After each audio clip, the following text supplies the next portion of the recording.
The puzzle continues. We're in chapter 2 now. It's a little book I wrote. I'm reading from it. Words which are regularly translated one way into English when referring to Jesus, they change the translation like from future tense, past tense, and so on. Some of the cases they translated in, for example, we'll see how corrupted and thing is. Isaiah 9:6. For unto us a child is born, unto us a son is given, and the government shall be upon his shoulders, and his name shall be called Peleu El Gibor Abi Ab Shalom. Shalom. His name shall be called Wonderful Counselor, the Everlasting Father, Mighty God, Prince of Peace. Is that what? You see those words translated, the first word, unto us a child is born. You need to check that in the Hebrew. You cannot take the Chinese writing and tell them what it means. Shut them up, put muzzle on their mouth like a dog, and bad talk them for people to hate them, and change up the meaning of what they say. That's what they did to the Jews. Unto us a child is born. That word is Yolad. Hebrew word is Yolad. Unto us a child, as a matter of fact, it have 3 English translations translate that. One guy who writes some things, his topic is Journey into the Bible. Journey into the Bible on YouTube. You know, see one translation, say unto us a child is born, at the King James. And next one say, unto us a child has been born. And the next one say, unto us a child was born. Well, the Hebrew word Yolad, that same Hebrew word that they translate has been born, unto a child is born. In the King James Version, they translate that in other places as was, in past tense. I'll give you details in what I wrote here, you know. Yeah.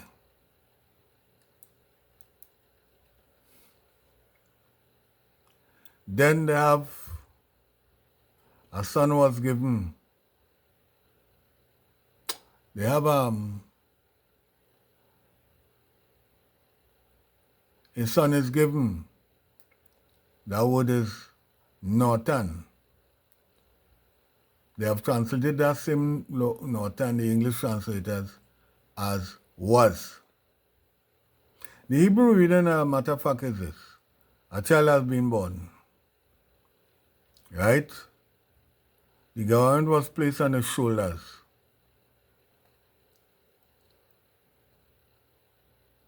There's Isaiah 9:5, right?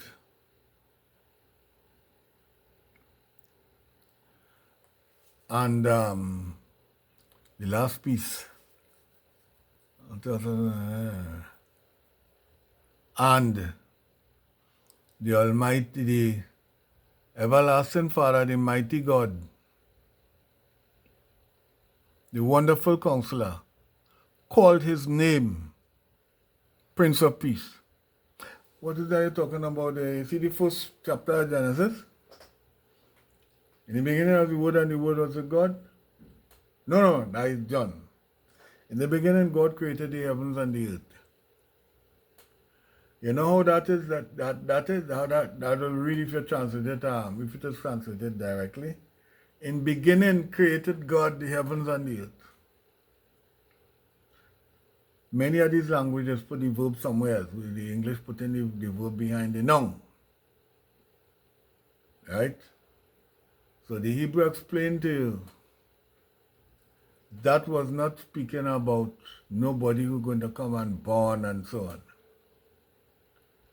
That was speaking about King Hezekiah, who, when Judah was going to be destroyed, he put the matter before the Lord. And a great miracle happened there. Next morning when they wake, the surrounding army, 185,000 of them dead. And the king, somehow he didn't dead, he probably wasn't there. And he take off. They take off and they're gone. I come back to this.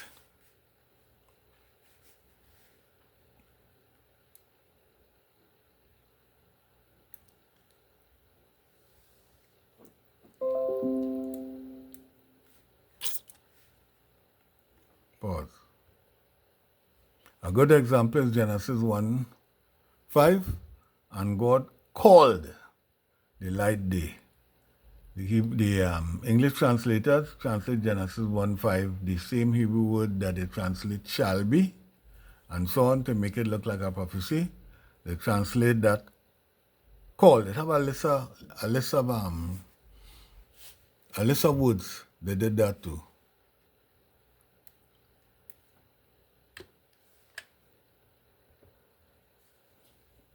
Another place, Psalms 22:16. They pierced my hands and my feet. So we could run and take up that and say, well, look, they're talking about Jesus, they pierced my hands and my feet. Psalm 22:16, go back and read it. Right? The same text. They pierced my hands and my feet. They put in, they pierced. It is read in the Hebrew, like a lion, they at my hands and my feet. Psalm 22. Well, in Hebrew, it's Psalm 22:17, the same text. You see this word they translated, you put they pierced my hands and my feet. All other places they have translated it correctly as lion. For example, Isaiah 38:13, and 76 other times like a lion, Genesis 49, and a list of other places. But when it comes to this now, they put in, they pierced my hands and my feet. Lord have mercy. Matthew 21:2-7. Riding on two donkeys. They have Jesus riding on two donkeys. Palm Sunday. Luke 19:30. Mark 11:2. Says one donkey. Matthew was written after Mark, and Luke was written after Matthew. So did Matthew correct Mark, and then Luke recorrected Matthew? Or somebody or organization making mischief? The text is explaining here, right? In Zechariah 8, 9, and 10, a being will be riding on a donkey, right? Which was a colt, which was the foal of an ass. A young donkey, one donkey, which was I believe it was a foal mean female or something like that. I would double check that again. About one donkey. Okay. You got to check the original writers. At least check them. You're making all these things without asking them what it means. Here comes Isaiah 53. And they say, read Isaiah 53, I tell you about the suffering of Jesus here. Right? He's the suffering servant. Well, hear what they say in Isaiah 53. Where's our verse? That says he will have that Messiah will have long life and he'll have children. And in Zechariah, I'll come to that just now. Find the exact text. Say he will carry, the Messiah will carry an offering for his sin. And this word, right? We're talking about he was bruised for our iniquities. The word should be they. They translate that same word correctly somewhere else as they. Not he. Nigalo. Nigalamo. Isaiah 53:4 in Hebrew scriptures. Isaiah 58, like in Isaiah 48:21, yet in Isaiah 48, the scammers translated it correctly as plural, them. Pause. The suffering servant is explained in Isaiah 42, 48, 52, 54. It's Jacob, Israel, is the suffering servant. So Israel will suffer, right? Already tell you that that person there will have long life and children. This is not speaking about the anointed warrior king.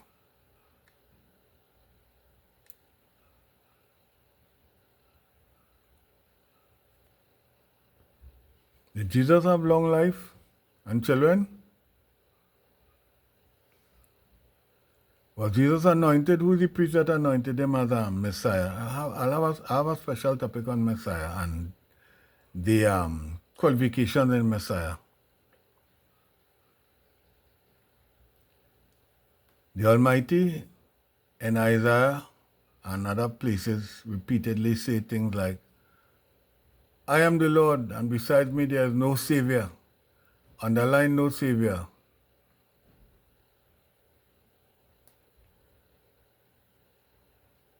Other places, I'll get the text just now, it says that God is not a man. And next place it says, put not your trust in princes, nor in the Son of Man in whom there is no salvation. All right. Yahweh alone spread out the heavens. No God before me, nor after me. I am the Lord, and beside me there is no Savior. The Hebrews explain, verse 1 to 8, it is the Gentile kings of the nation speaking. Verse 9 to 12, God resumed speaking when he was in Isaiah 52, verse 13, 15. How do you know? Because verse 15 says, kings will shut their mouths. Hebrews 10, verse 5 and 6. Translators, whoever created the what is called the New Testament. Sacrifice and things said, but a body was prepared for me. They quote that from Psalm 40, verse 6. It's said by sacrifice and this and that. He ain't concerned, he ain't bound for that. But mine ears hast thou opened. They changed, but mine ears hast thou opened, but a body was prepared for me. Call the police. Fraud. Call the fraud squad. John 19, verse 34 to 37 is quoted from Zechariah 12, verse 10. The part we're interested in is, they translate that, they will look on him whom they have pierced. Oh, what? That must be referring to Jesus. When you go to the Hebrew, and they shall look to me, is what the Hebrew says. Yahweh speaking here and is saying that in grief they will turn to me because of a king who died in battle. A king went out there to fight. I think that was Josiah. They didn't know this guy's only gone out there to fight and he get killed. And the whole people mourn, they mourn for a little while. And the text says they shall look to the Almighty, because of whom, right? They shall look to me. They changed it here. They shall look on him whom they have pierced. And I just said, they shall look to me, referring to the Almighty, because of who was killed. Hebrews 8, verse 9, shouting again, I ignored them, declares the Lord. The writer in Hebrews is saying that God rejected the Israelites. So the new covenant means, is what Hebrews is saying, that one does not have to keep any commandments again. Wrong again, call it fraud squad. Here what the quote from Jeremiah 31, 30. That's the chapter about covenant, new covenant, and so on. It did not say that I ignored or rejected them. As they say here, I ignored them, declares the Lord. No, it said, I was a husband to them.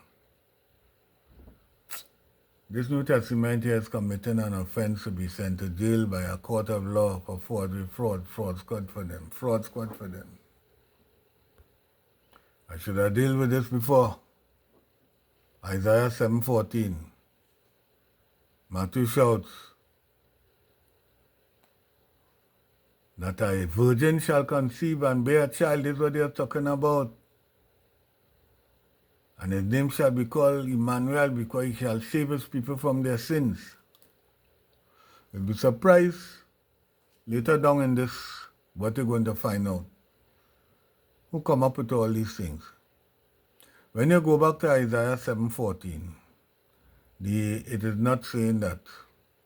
It is saying the young woman is pregnant, is a boy she making, and the mother shall call his name Emmanuel.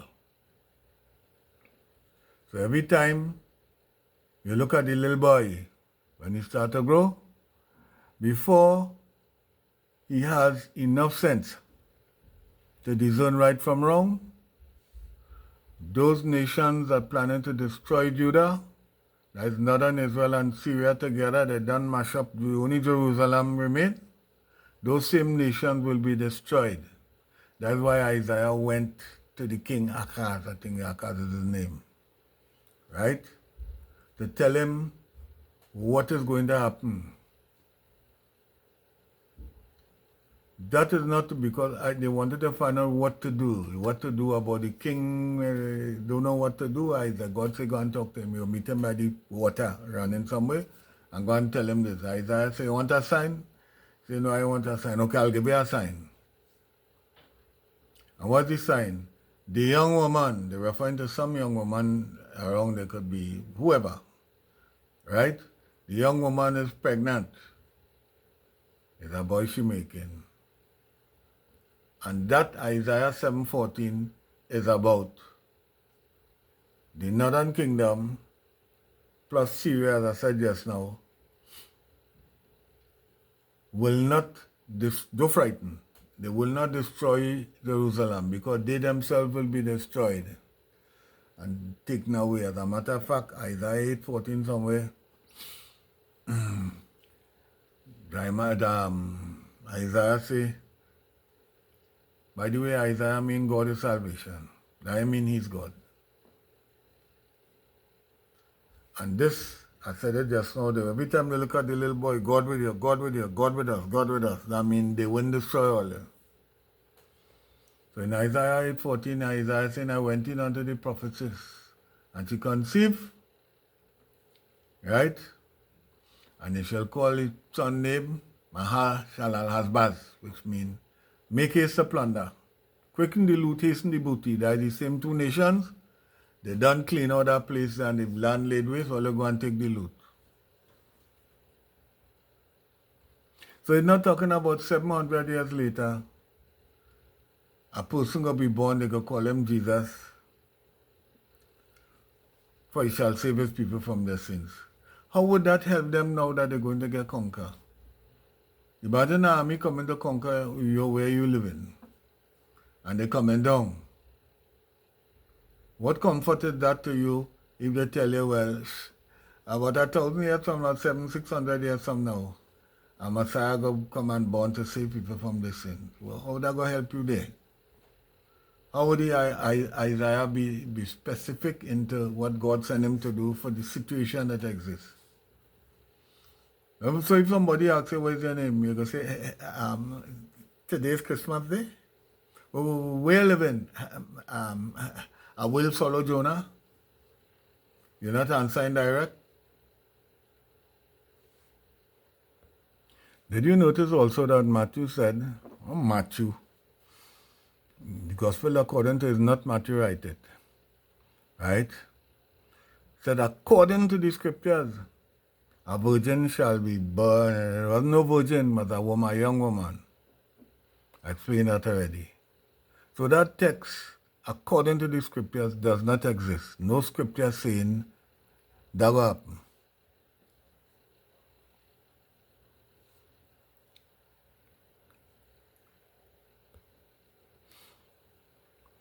Here, 1 Corinthians 15:3 now, that's the big boy Paul. I talk about Paul just now. By the way, he say, being crafty, I caught you with guile. Telling the Corinthians that, 2 Corinthians 12:16. 12:15? 12:16. Yeah. He said, for I deliver unto you first of all that which I also received, how that Christ died for our sins according to the scriptures. 1 Corinthians 15:4, and that he was buried and that he rose again the third day according to the scriptures.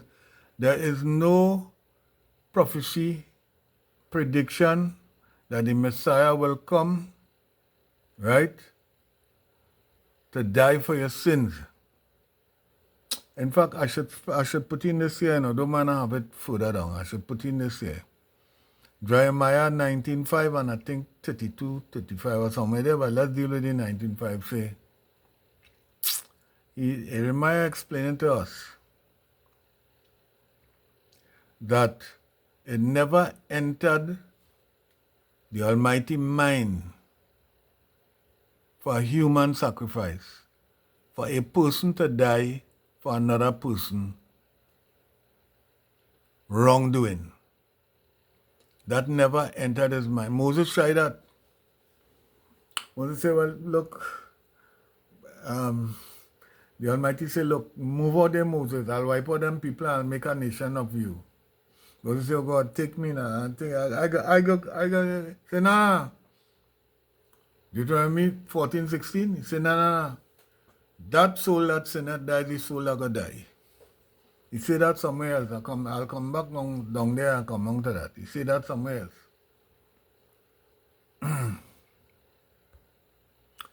Then they have contradictions, some of which I already mentioned. Baby Jesus. I plan to say something later on, but I'll say it again now. When the Greek write that New Testament there, and they put Jesus, I-E-S-O-U-S. Later on in English, they translate it and they put I-E-S-U-S, and they take out the I and they put a J, Jesus. Then they tell you Jesus means Joshua and so on. Well, in the Greek reading what they wrote, I-E-S-O-U-S mean Hail Zeus, the Greek god, head god. Hail Zeus, that's what it means. So when Hail Zeus was born in Bethlehem of Judah, when Hail Zeus and the Hail Zeus made miracles and Hail Zeus, they mix up, they mix up a whole set of pagan things.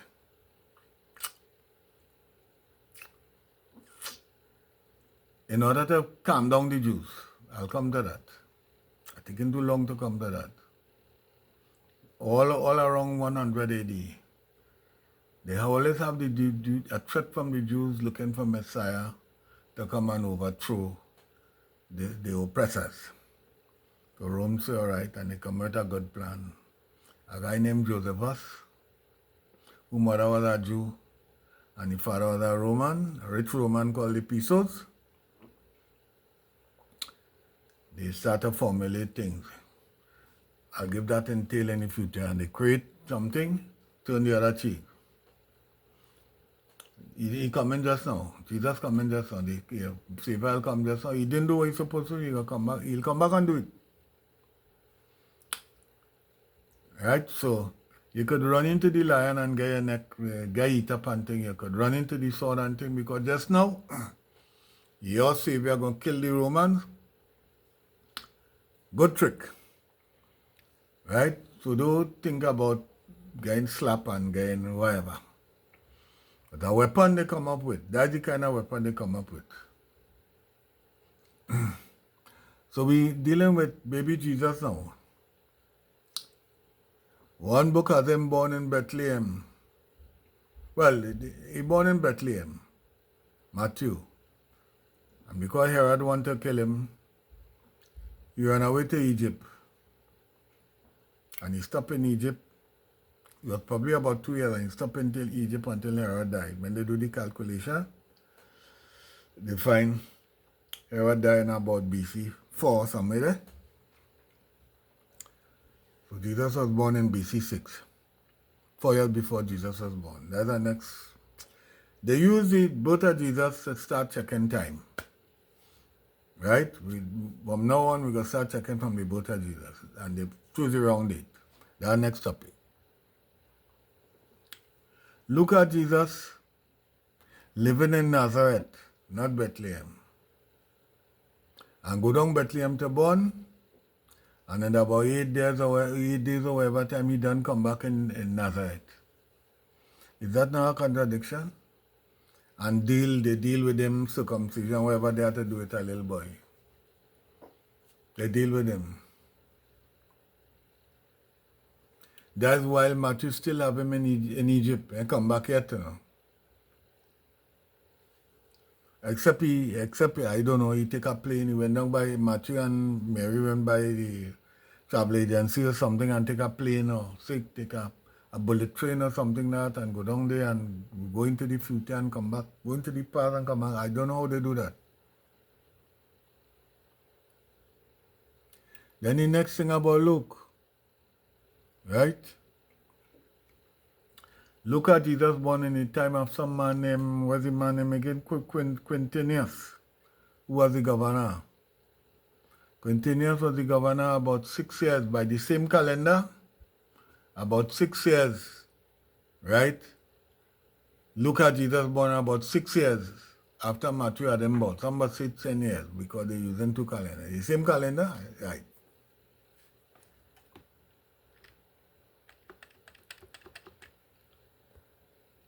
Next one, contradiction. Matthew 4 and Luke. After baptism, Jesus going to be tempted by the devil for 40 days. They just have the order of the temptation different in Matthew and Luke. The order now, what command soon to be made bread, throw yourself down from the temple, thing like that. Look at the order different. That in itself is a contradiction. 3 days after baptism, according to John, remember that 40 days? He went and fasted, we went for 40 days in the wilderness.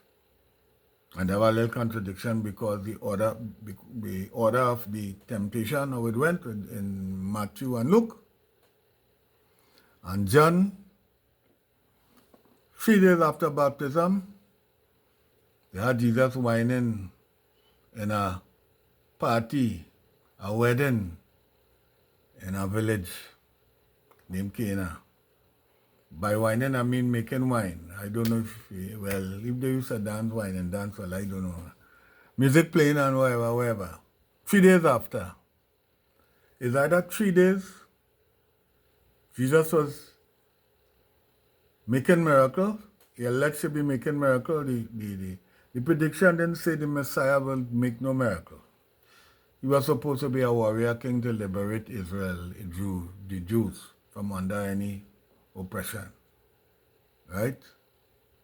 The 3 days and the 40 days is a contradiction. Is it not a contradiction? You can't say you will take 3 days, took 3 days to come down by me where I live in, and somebody else say, nah, it was 40 days. Who lying? Both of them would be lying. Who write that?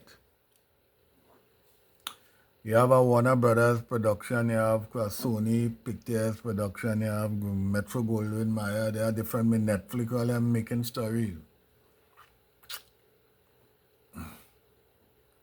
So you have somebody now, a person's put their head together and they make up some stories, Hollywood story. They could make stories, you know. If you can make stories, you see Merchant of Venice, they have story from Shakespeare, you know. Shakespeare make up that, William Shakespeare. You see the wedding with Helena Troy and what they call it, the wooden horse, or what they call it? And the soldiers went in, and they pull it in the gate, they thought it was a gift, and the night they come out and they conquer, the Greeks conquer Troy and so on. That didn't really happen, you know. That's a story. You see, what the man name? I remember the man name just now, Homer. Homer's Iliad. Homer and a couple of people could make good stories. They make up good stories looking like you shoot. When I went to secondary school, the first term, we did we had a book called, it's about Greek mythology. The whole thing about man flying with wings on the ankle and all kind of thing. Perseus and a whole set of different things. And they had tales from Shakespeare and a whole set of different things. They could make stories. They could make shoot and error and make stories. One has to wonder if that's what they're doing here. The order of the temptation I told you about earlier just now. Matthew say, command the stones to be made bread, worship me, throw yourself down. Luke say, command the stones to be made bread, throw yourself down and worship me. The order different. If they had the holy guidance of the Holy Spirit, which should guide them into all truth. You have the Messiah will bring an offering for his sin. Here Hebrews is saying, Jesus is separate from sinners. Hebrews 7:26. Yet 69 times Jesus calls himself the Son of Man repeatedly, like Ezekiel was also called. And remember, put not your trust in princes, nor in the Son of Man in whom there is no salvation. Psalms 146:3 and Psalms 8:4. What do you think the Son of Man mean? Son of Man means the human. The Son of Man means the human. I'm told that Jesus, some kind of 80-something times, he was called the Son of Man. So when the Son of Man cometh, and the Son of Man... Listen, the Messiah will bring an offering for his sin. Ezekiel 45:22. You could pause, find Ezekiel 22 and read it, 45:22. And upon that day shall the prince prepare for himself and for all the people of the land a bullock for a sin offering. That is the anointed warrior king. When he come, he will have sin. Also Isaiah chapter 40-48. So the Messiah will be a man and not a sinner. I say the Messiah will be a man, you listening? He'll be a warrior king and he'll be anointed as a warrior king. Somebody will anoint him warrior king. Who anointed Hail Zeus?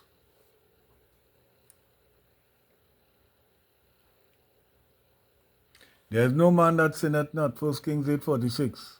God is not a man. Numbers 28:19. I was trying to remember that text. Jesus, the human Son of Man, is sinless, separate from sinners.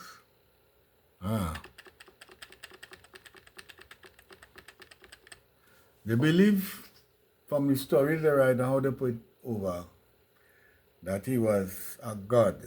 I will come to the point, taking too long to get there, where man God, a person that Augustus Caesar was a God, son of God who get resurrected and gone up, and as a God they had to pray to him.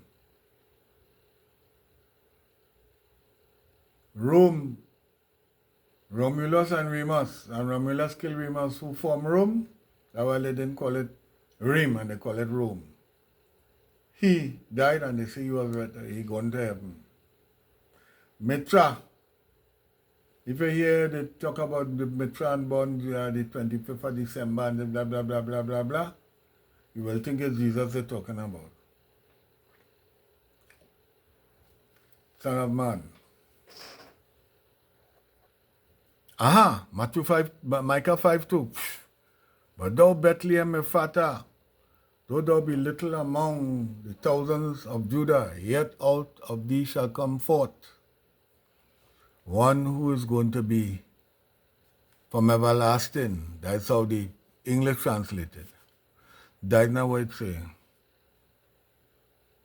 It says his ancestry from ancient time, referring to King David. The Messiah ancestor will be King David. Ask the people who write it who are the scriptures and what the scriptures mean. You're making up everything without asking me what I say. I write a book.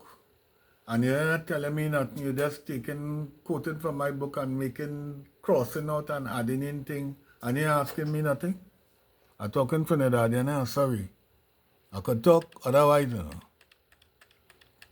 but it doesn't be so comfortable.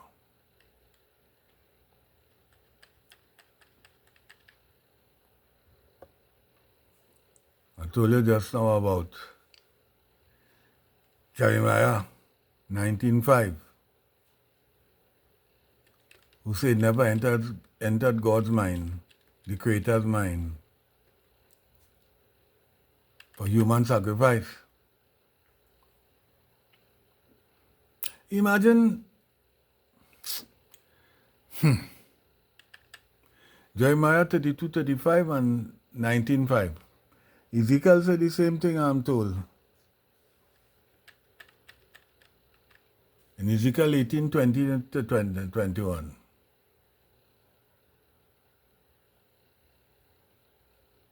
A lot of Israelites, in the time they were going through, they going to the promised land. What's the name of this people again? I think it was the Moabites. Or the Moabites? I forget. Anyway. And some of them young. What is my name again? Balaam and Balak. This man know what the Israelites did to Jericho. So he said, you know what? He called up Obeah to curse the Jews, to make things bad happen to them. Long story short, they can't get through. He said, I can't do that. He tried and I can't do it. He said, I can't do that. That's God's people. I can't do that. He said, but here what to do?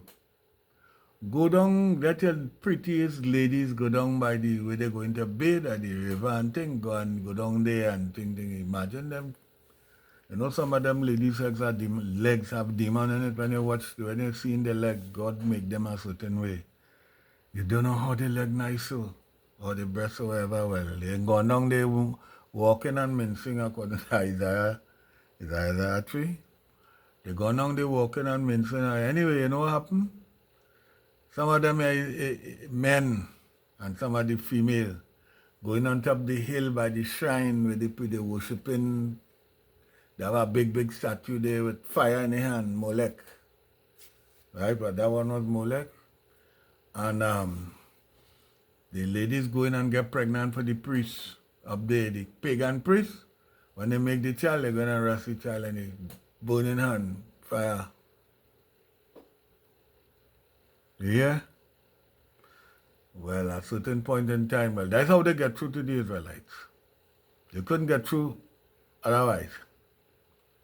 Right? So they get through, and at a certain time, Aaron's son take a sword and start to slaughter people, left, right, and center, and all of them men who went up there doing that. That even involved what they call as genital worship. Worship of the genital, you know genital? You know what genital? Penis and vagina. Worship of that and bottom. Right? They praise up that highly. So here what? It never enter God's mind for innocent child, or innocent. Somebody tell me years ago, some man used to go in people's pig pen in the night and interfere with the pig. I don't know if you used to interfere with the male pig too. Right? I see a man on YouTube or Facebook holding a female dog in his hand and having sex with the dog. So imagine a man come in your pig pen, he go by the goat, he interfere with the goat, he do all that, and he come and he rape your daughter with his nasty penis, going all about. He rape your wife, all them kind of things. So when they convict him, and he had to be sentenced to death, the penalty for that from the Almighty's mind is death, right? Thou shalt slay the man and slay the beast. How to put his sin out of it, evil out of Israel, the Almighty done explain that already. I do something on that too. Right? And so on. God has his own sexual offenses act. I'll come to that. And then when they're going to slay the man by whatever means, execution with a sword, cut off his neck or whatever, kill him slowly or whatever, skin him or whatever they want to do it, somebody going to bring an innocent little child or a little child, maybe 1 year old, and say, look, or somebody, brother or his son, oh God, take me instead. Take me instead. An innocent person, take me instead. I tell you, the Almighty tell Moses, none of that. None of that. That soul that sinneth, that soul shall die. Nobody ain't dying for nobody's sin. Coming to die for nobody's sin. That wasn't part of the Messiah prediction forecast for the Messiah. The Messiah, it a Messiah to be a priest, anointed one. It a Messiah to be it a Messiah, warrior king. The both of them will unite. As a matter of fact, the Almighty used to charge the priest to guide Israel, guide the people. And the warrior king will be a warrior coming to fight. Right? What was the Messiah predicted to do?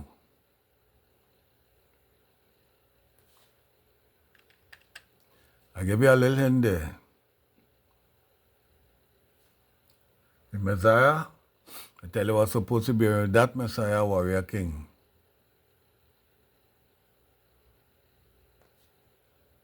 You know, you find in Luke 24 where the disciples, after they recognize Jesus walking with them, according to the story, written story, Hollywood or Sony Pictures or whatever, Nollywood or Bollywood or whatever, right?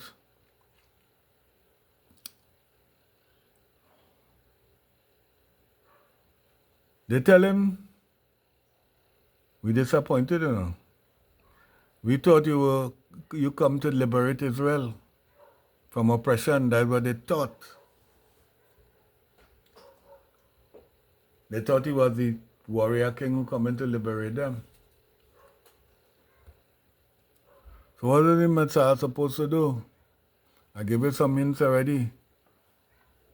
Right? Jesus was never anointed. The priest had to anoint him. He was never anointed. He died before he could have been anointed.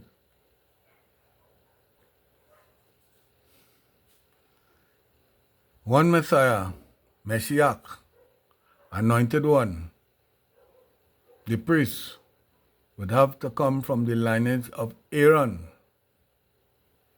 right down there. And the warrior king had to come through the lineage, next in line to be king, of King David. It's not yet a descendant of King David, you know. You see, like, somebody has explained to me how the British monarchy work, right? And so on, as a good example. If the king has a son there who is next in line to be king, right? If he come and die, let me say the king die, King of England die, and his son come and die, his brother can come king, you know. He's not in line to be king. He'll be in the royal family, but not in line to be king. You know that? You know that? It's his son going to be king, and so he'll come and right down. In the first place, coming to hail Zeus, Jesus. His father wasn't, even if Joseph was in the line, that is disputable. Whether Joseph was in line to be, it's not disputable, he wasn't in line to be king. Even if he was a member of a descendant of King David, or his mother was a descendant of King David, he wasn't in line to be king. Jesus, warrior king. And Isaiah wasn't his father, what is my name? Joseph wasn't his father in the first place. And then John 8:44, Jesus telling, I had written down somewhere that day, Jesus come and telling the people, They put a lot of bad, you see this thing they're calling anti-Semitic now, a little while is a nice word they're using. Why I don't know why they're using that. That means hatred for the Jews. Jew hatred. All of that start in the so-called New Testament, you know. Quiet down, put a muzzle on there. Don't say nothing.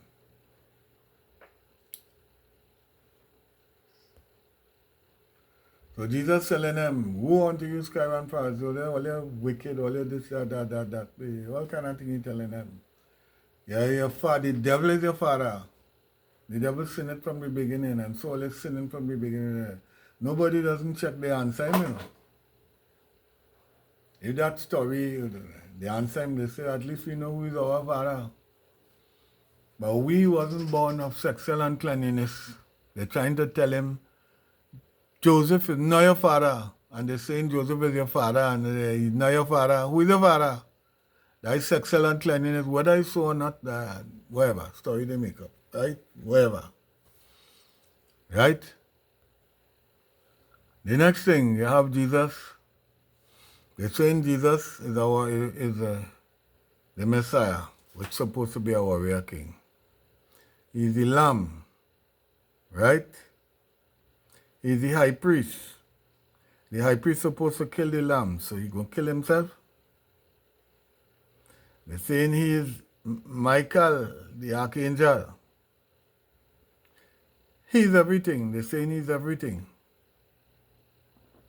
He's bright and morning star, the lily of the valley, the first of 10,000, to die for your sins. He had to be, even if he had to, look another thing, he had to die for your sins. The priest had to kill him, not the Romans. If he had to die for your sins, like they used to kill a lamb. And they mix up Passover with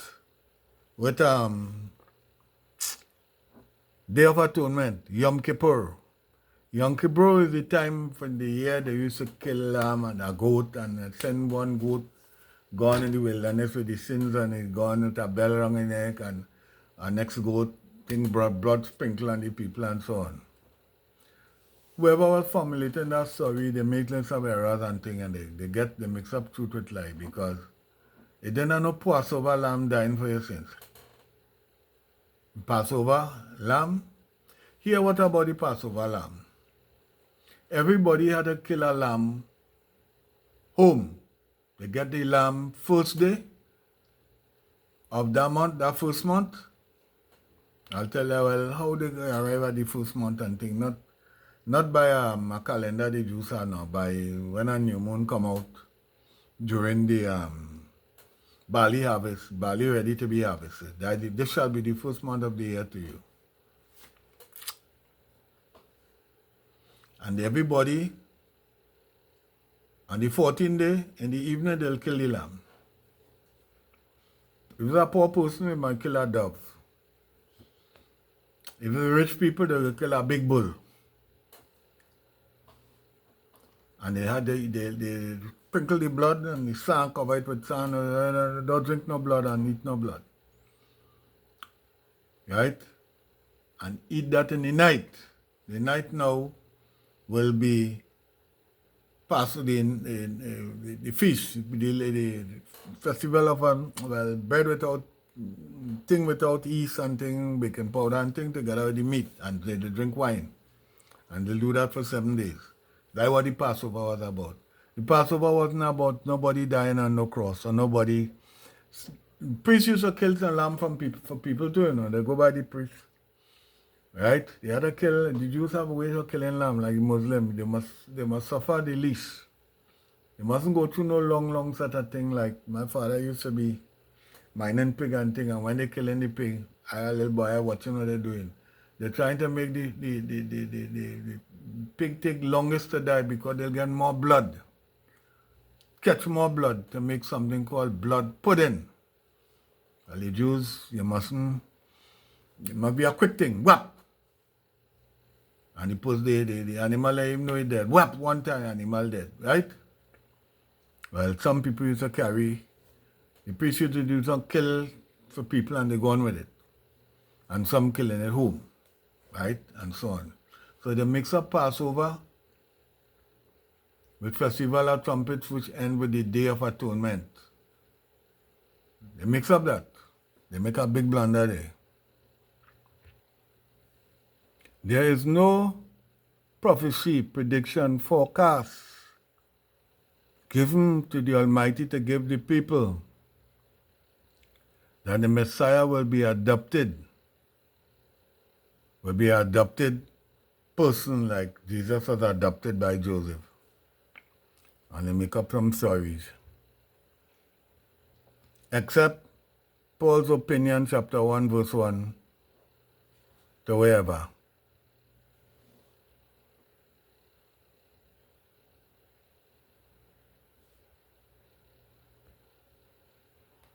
When the anointed warrior king comes, the holy temple in Jerusalem will be rebuilt. That's one of the predictions. Jesus don't do that. It's a very good excuse. You can hear them rabbis with that. The very good excuse is, well, he ain't do it, so he coming back. I deal with that just now already. When the Messiah comes, there will be no temple. When Jesus was here, there was a temple. The Messiah will reign as king, right? When all the Jews embrace the scriptures. And at a certain point in time, I'll come to the text, where all the non-Jews will hold on to the quote of the Jews and tell them you were right all the time. Lead us in the right way. Zechariah 3:9, Zechariah 8:23, Zechariah 14:9, Zechariah 16, Isaiah 45:23. You can mark it down. 66:23, Jeremiah 31:33, Ezekiel 38:23. There will be worldwide peace.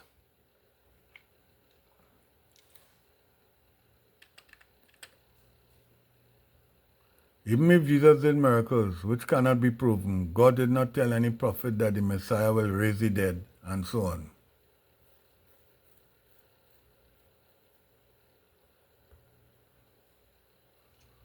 Probably one of the reasons why, according to the story, how they put things together, that his followers thought he would be Messiah, because in Luke 22:32-38, tell them sell their cloak and buy swords.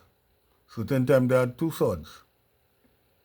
Remember Peter did pull a sword and cut off a high priest, because he had a sword. There is no prophecy saying he will die and come back in the clouds. They get that from Daniel. It went something like this. They had a bear, a leopard, a beast you couldn't describe. I can't remember which one comes first. I've written it down somewhere, but I'll come back to that. Let's say the first one was a leopard. And it is explained that is one of the kingdoms that rule the world. It might be Medo-Persia. Anyway, it was a kingdom. Then a bear. That means another kingdom will overtake that kingdom. Then our next kingdom they can't describe. Terrible. The word in English is used as nondescript. You can't describe terrible. It mash up the place and things. They say that Rome. And then they see one like a son of man coming in the clouds. Well, people struggling to interpret all them things. It's a revelation that we get. They're trying to interpret. They're trying to figure out what's going on. They just tell you that one of the beasts represents an earthly kingdom. The next beast overthrow that one represents the next earthly kingdom that overthrow that one. I have to say it twice. Then a third one come and a terrible right? Beast. And now they tell you one like a man Son of man mean man, one like a son of man, like a human coming in the clouds. And that's the final. Well, a couple of people, certain time the Jews felt, well, let me push it.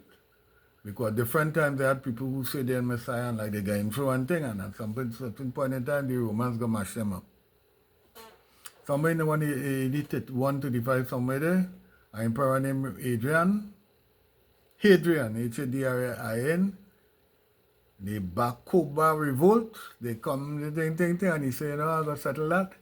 One of the ways they settle it, they make a new weapon. I told you about it just now, to get some writings. They take some writings from the Ebionites. The disciples are disciples, and get Josephus help them, and they organize. And they organize a weapon which is all a camel itself. Right? And the next one, they banish all Israelites, and maybe except the old people, some old people and some sickly people, they leave them, they ban out of that whole area. All what they call in Jordan and all them kind of place now, it belong to Israel.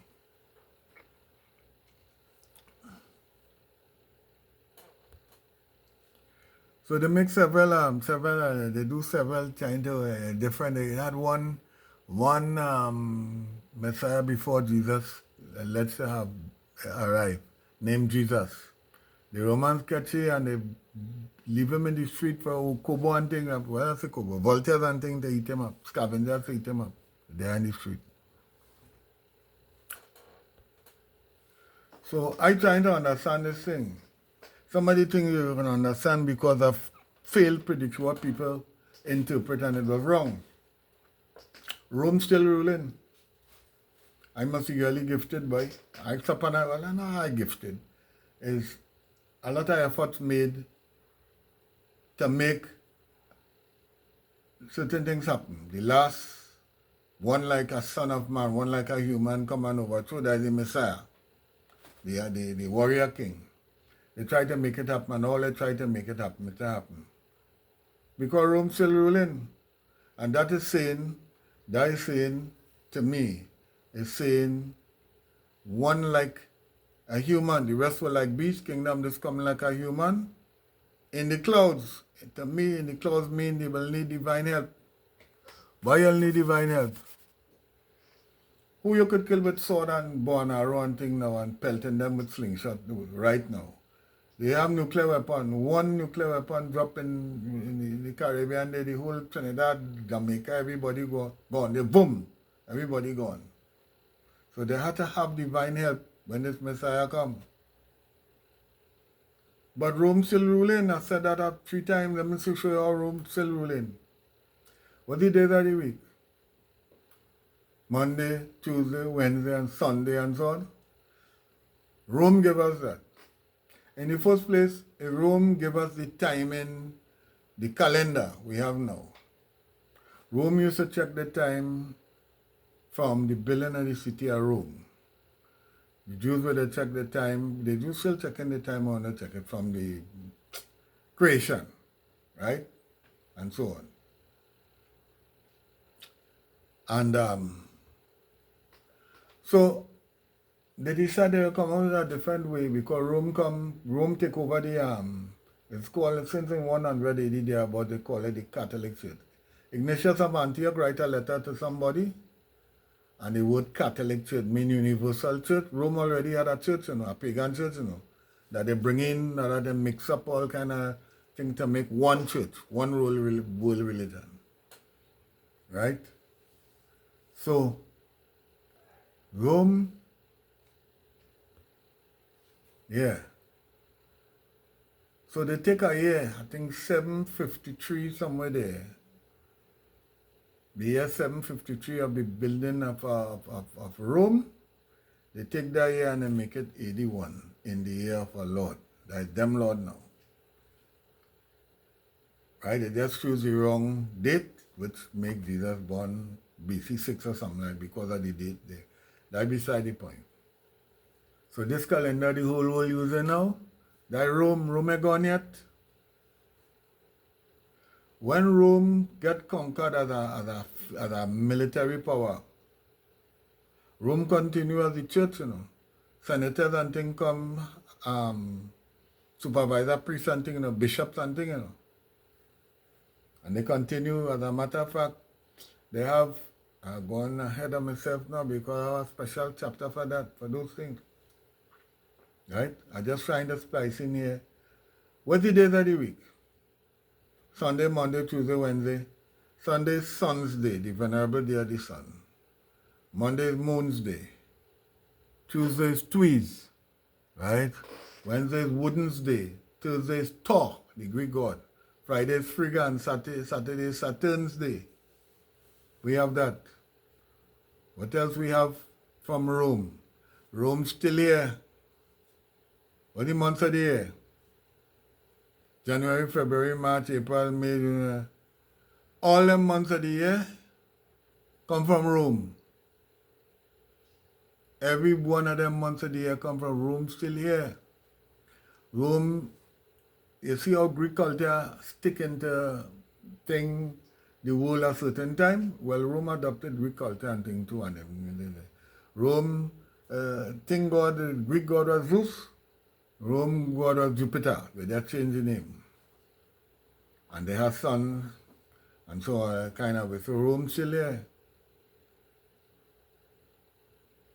So while Rome still here, at a certain point in time, one like a human, not a beast, not a snake, not a fish, a whale or whatever, not like me, one like a human will come with divine help.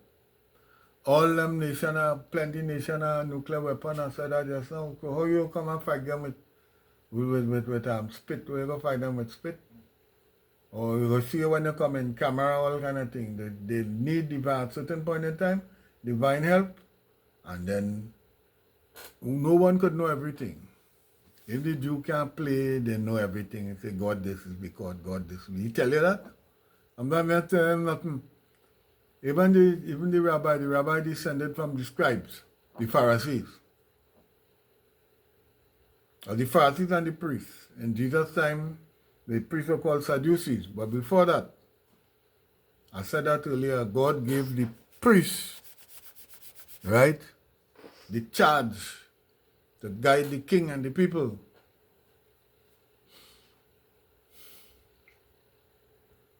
So no one could know everything, because if the Jews, I hear Rabbi saying, when you die, a thing that's come up from you and float around the place for 100 years and maybe more. They say, some spirit, they Catholic get that from me. I'd like to hear what the priests would have tell them, because the priests in Jesus' time and the Pharisees didn't agree. Why they didn't agree? And the priests died out. So it's only Pharisees, Pharisaic law now, Orthodox Jews. But they're telling you a good thing, they're telling you what the book say, but you can't know everything.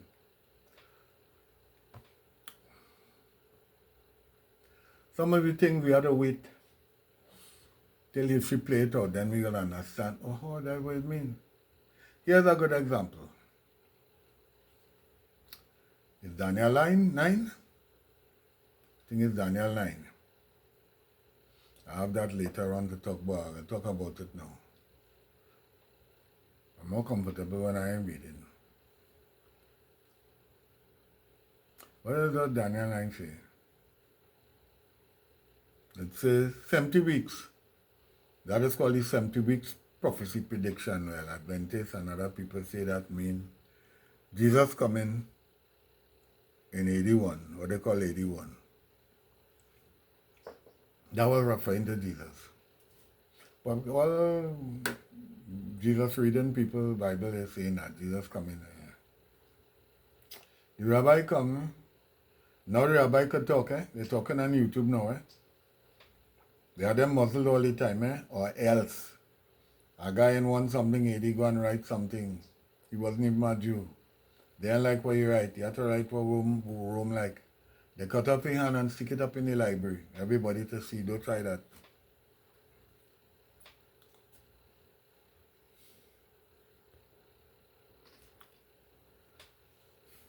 So in interpretation of that Daniel 9, it kind of, little kind of technical. You have to open your brain and understand it good. Right? And here how the rabbis explain that. It makes sense to me. You read only Daniel 9, 24, 25, all about it. You read Daniel 8. You read verse 1 in Daniel 9. You don't read all of that, but you could take that and you could make it mean this and then it coming out nice and Jesus coming. You see like how Isaiah was going to tell the king what going to happen before they get conquered and gone away and things and so on, and a little child is born and before everything. Daniel study the prophecy of Jeremiah 25, Jeremiah 10, so on. It looks like it's 70 years they will be in captivity, Babylonian captivity. But look, 70 years gone because the Mede and the Persians overthrow Babylon. One prophecy in Jeremiah says Babylon will only last 70 years. So the 70 years up and we are going back to our homeland. Wait, and Daniel praying, help me, what forgive our sin, acting on behalf of whole Israel. Well, do that, we want to go back to the land. And an angel, Gabriel, come down, boop. Some people say nearly hit the earth. He come down, say, boo. And he said, I come to give you skill and understanding. So the skill and understanding he come to give Daniel is to tell him, the question is when we going back to our homeland, Jerusalem. And the answer going to be, Jesus coming some 700 years or some kind of set of 100 years in the future to die for your sin. I said, I give an illustration just so like they ask you, what is your name? And he go say, my toe smelling stink. Where you from? Today, Saturday, and I'm contrary all the time. So the angel will come and answer contrary to Daniel. The angel sent by God will come and answer contrary to Daniel. And not concerning when they're going back. Well, history come and play out, but it make it easy to understand. Jerusalem was fighting against Babylon, which prophet, I think was Jeremiah, telling them, don't do that. And they continue to do that. So Babylon come and mash up the temple. So 70 years from the mashing up of the temple to when they rededicate the next temple is the prophecy. 70 weeks, 69 weeks, and then 1 week after. So much time will take place and this will happen. Right? Go back. And sometimes, but hello, the temple go mash up again, The angel come to give him skill and understanding in the future. That temple go mash up again, Because at a certain point in time, sacrifice and oblation will cease. The priest won't be able to go in the temple will be desolate. And then the last week, the war start, the Roman war start in AD 66. And AD 70, they mash up the temple. And the prince, I should say this, right? The word they translated Messiah. In Daniel, I'm told that the only place they translate that word as Messiah. All other time, the same word they translate it as anointed. But when they want the thing to work, they translate that as Messiah and say Jesus. The anointed, the word they translated certain place, the anointed was the priest. They couldn't go in the temple. For prayer that time, they couldn't go in the temple. The temple desolate. And then in AD 70, the Romans mash up the temple. That is what Daniel 9 talking about. They went back 70 years after the temple was destroyed. They went, a good bit of them went back before they had to build back the temple, right? And a whole set of them, they dedicate the temple and then they continue building the walls and so on in Jerusalem and so on. That is what that Daniel 9 talking about. And that Daniel talking about no ants will come out from a little hole and bite a dog or whatever, right? Or some funny thing would happen from puppy go start to walk on the head or some kind of stupid thing. I ain't saying that. That is what that Daniel 9 is about. So please, people understand that. As I said earlier on in this talk there, a person has to put on their head. I tell you, some people I want to hear. Don't care what they don't want to hear. Well, you don't want to hear. Go ahead, don't want to hear. There are some people out there who want to hear. And if you want to get wise, go and listen to debates. At time I wanted to, I work in night security and I go on, while I had to be up, I put on the computer and I go on debate between evolution or creation. And I listen to debate. I listen to debate between Muslim and different people, I think all in square. I listen to debates. You're picking up information that you didn't know if you didn't listen to debates. There was a man on creation named Dr. Kent Hovind. Kent Hovind. Remember that name? Dr. Kent Hovind. It have nobody could beat he on defending creation. Creation, I have to talk about that in the end coming down. They're telling you about creation and evolution. The Messiah forecast about who the Messiah will be. There's no prophecy saying that his mother will make him without having sex. And after she make him, she'll continue to be a virgin and go to heaven, still a virgin and be called Queen of Heaven. Right in the I think it's Matthew or Luke, say, Joseph didn't know Mary until after she make the child. What that mean?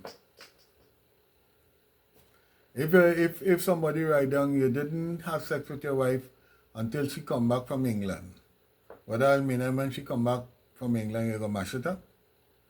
What mean? Or she might mash you up? It say until. But anyway, it had a Queen of Heaven before that, you know. That is what is my name? Semiramis. Nimrod, Semiramis. In fact, I had a trinity with them. Nimrod, Semiramis, and Tammuz. Your son, which she get miraculously. When Nimrod dead, a bull kill him. They say she get pregnant. A dove come down and thing, and a dove, you heard dove before, you hear about dove in the New Testament, and dove come down and impregnate her, and she make Tammuz, and people start to worship Tammuz. She's the Queen of Heaven.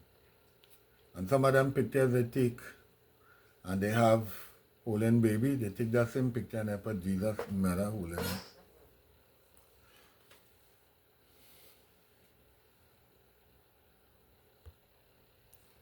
You have more contradictions in this chapter 7. The centurion came to Jesus in Matthew 8:5. But in Luke 7, the centurion sent messengers to Jesus. You know about that centurion? He had some daughter, either dying or dead. That next confusion. One version say she was dead, next version say, all right. Jesus, next version say she was dying. Centurion come and say, my daughter dying. And next version say, my daughter is dead, right? Jesus say, go ahead, your daughter heal. That's one version. And next version say, Jesus went and reached inside. And he sent servant outside to say, she good. She has been healed. No, I mix up Jairus' daughter and the centurion. Sorry. right? But the contradiction still stands. The centurion came to Jesus. Centurion sent messengers. Jesus healed him from there, right? Jesus went down, and the servant sent to say that the servant, okay, now Jairus' daughter, my daughter is dead. In Matthew 9. Matthew 5, my daughter got dead. She lying at the point of death. Judas now. Judas hanged himself. You know the story about Judas. And Acts said Judas fell over a cliff and burst his belly. So when they're making the movie, they put Judas hanging himself on a tree branch overlooking a cliff, and the branch break and he fall down and burst his belly. The resurrection.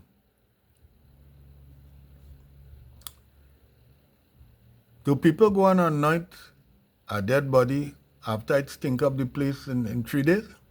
Or they'll do it before? I didn't even think about that until I heard them rabbis with that. They say how Jews do the thing.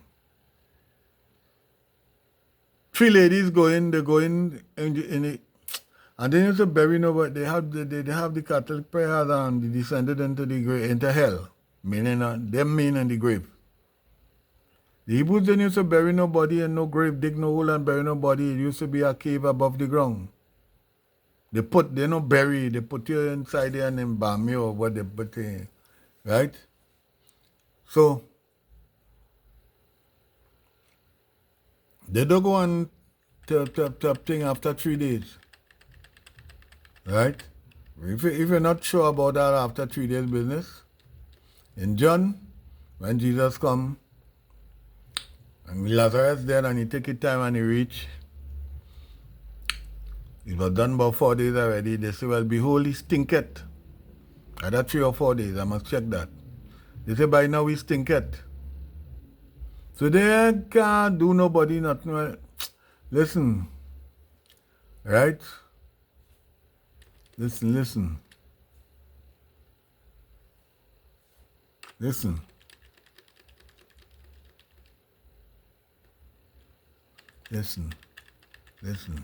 Listen.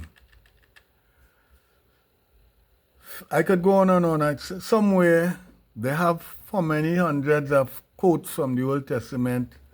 Some years ago I wrote something and I got that from a book and I took all those quotes and I didn't know better and I said, well, all this from the Old Testament was quoting about Jesus, right? Before I go there, I go on chapter 8 now, right? As to how we come about in what is called the New Testament and so on, right? But do you need all the evidence you could find? You get 1,000 things to take, 10,000 things you take to find somebody guilty?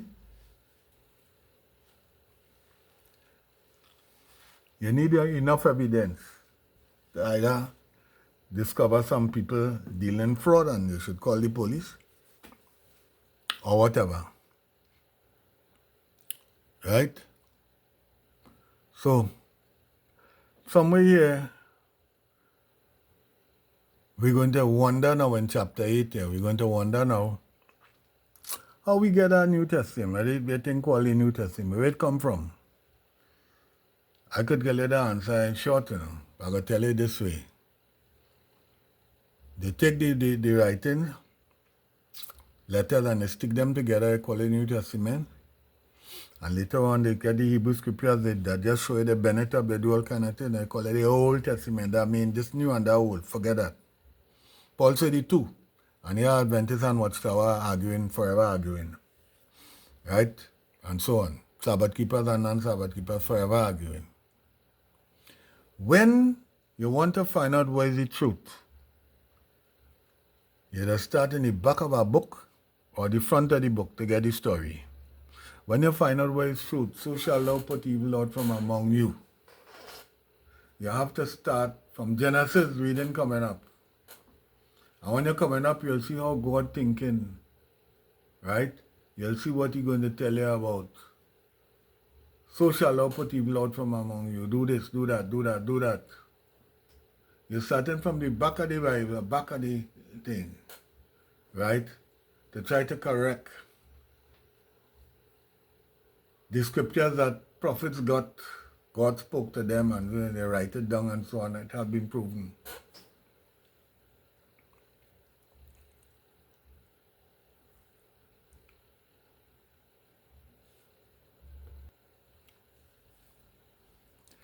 I told you Paul writings were done first.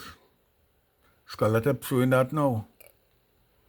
It have Professor Bart Ehrman and some other professors and things.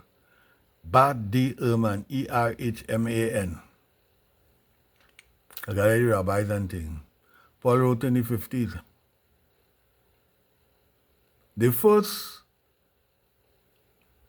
instance or first mention of communion, Paul invented, you know. It first is 1 Corinthians 11, Acts, Romans, Corinthians, Galatians, 11, and he tell you, Jesus did this, and he took bread and he eat it, blah, blah, blah. And if we do this, we do show the Lord's death till he come. Many years after,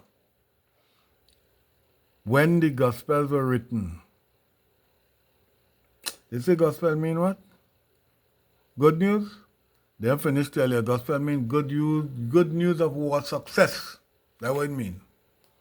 But anyway, that could be beside the point.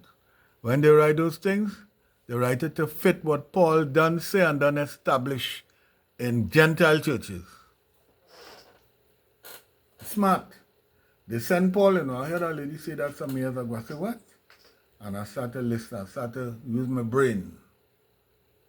Right? You shall seek him and you shall search for him with all your brain, your heart. I started to use my brain. I tell you the first thing Paul says. Being crafty, I caught you with guile. Tell the Corinthians that. Guile mean he does lie, and crafty mean he does lie good. He's a professional liar. When they started to talk about Paul, that's where they had to start. I went online and some years ago and asked, was Paul a false apostle? Well, there are a whole set of people coming forward. Coming forward. Yeah, you're the greatest apostle. He was struck down in road in Damascus. He never said that he was struck down in Damascus, and Luke says he says so.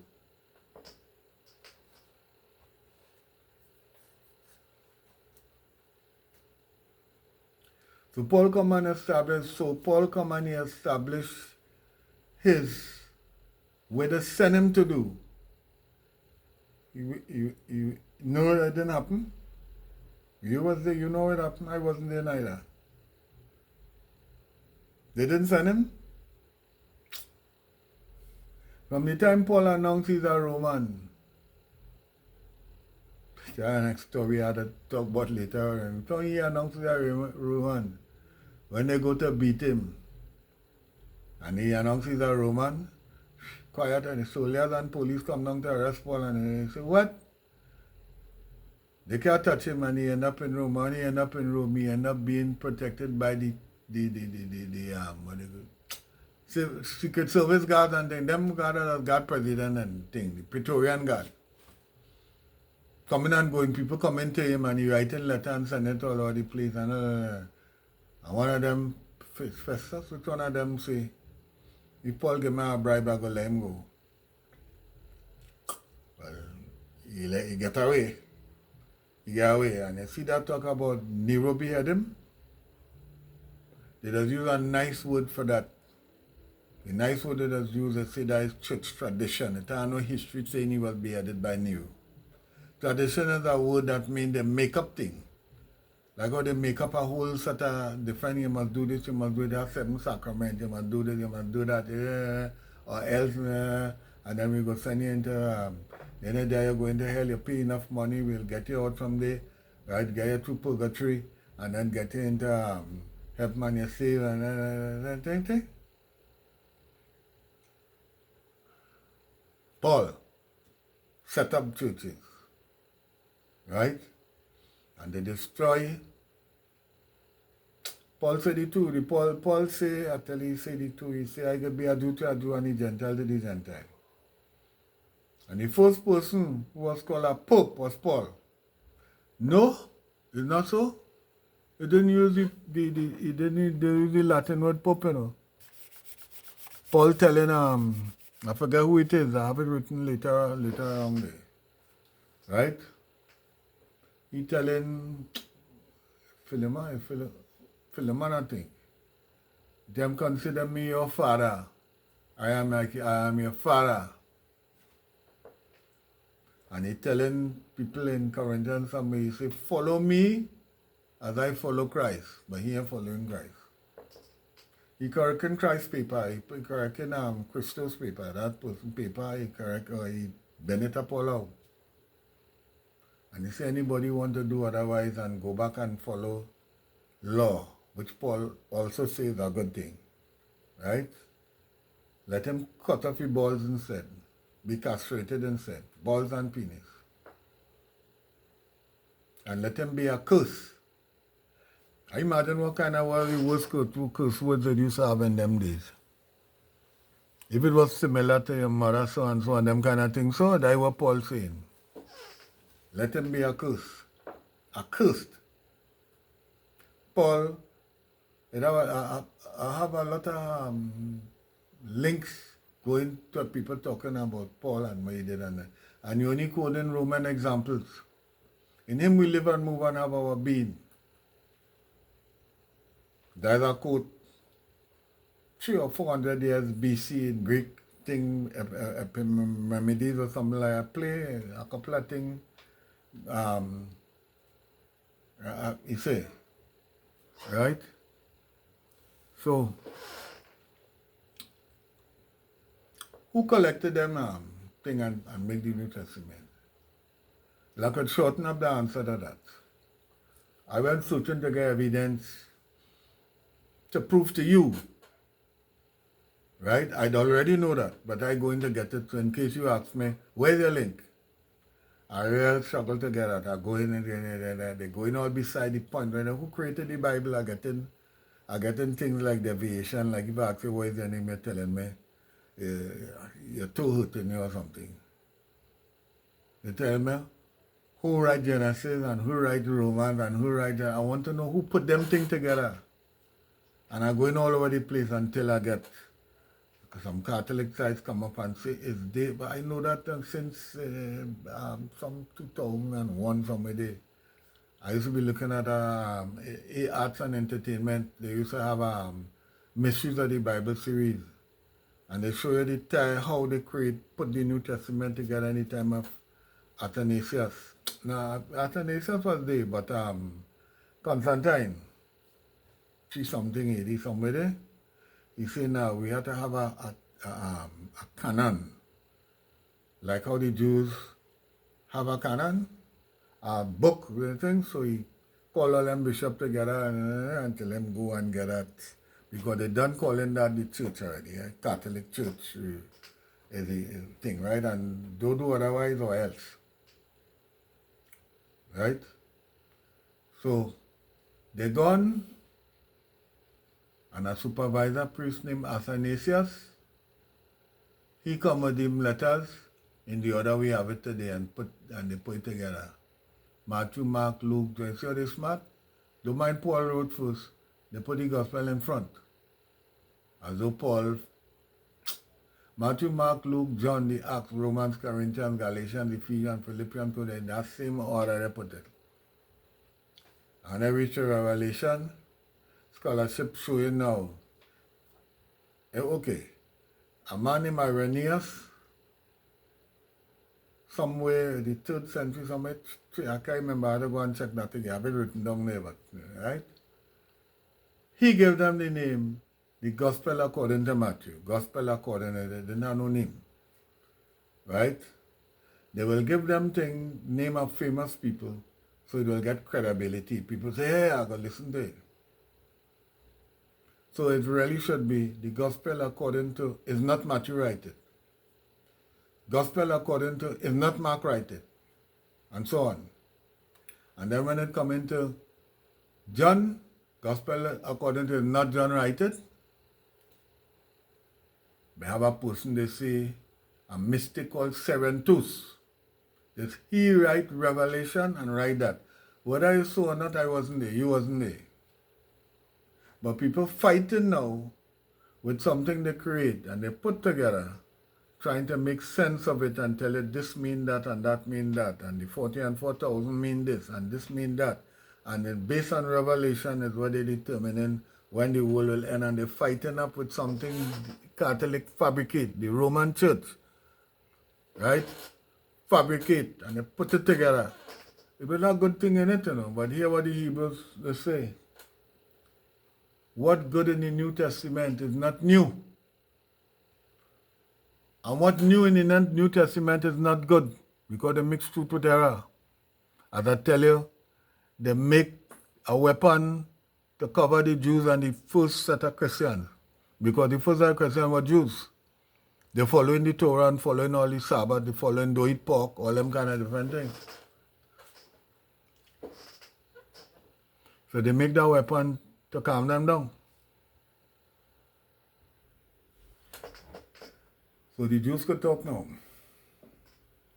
And I could tell you what the thing they take from that I show you, that they take from the Jewish scripture and they bend it up. They even know much Hebrew.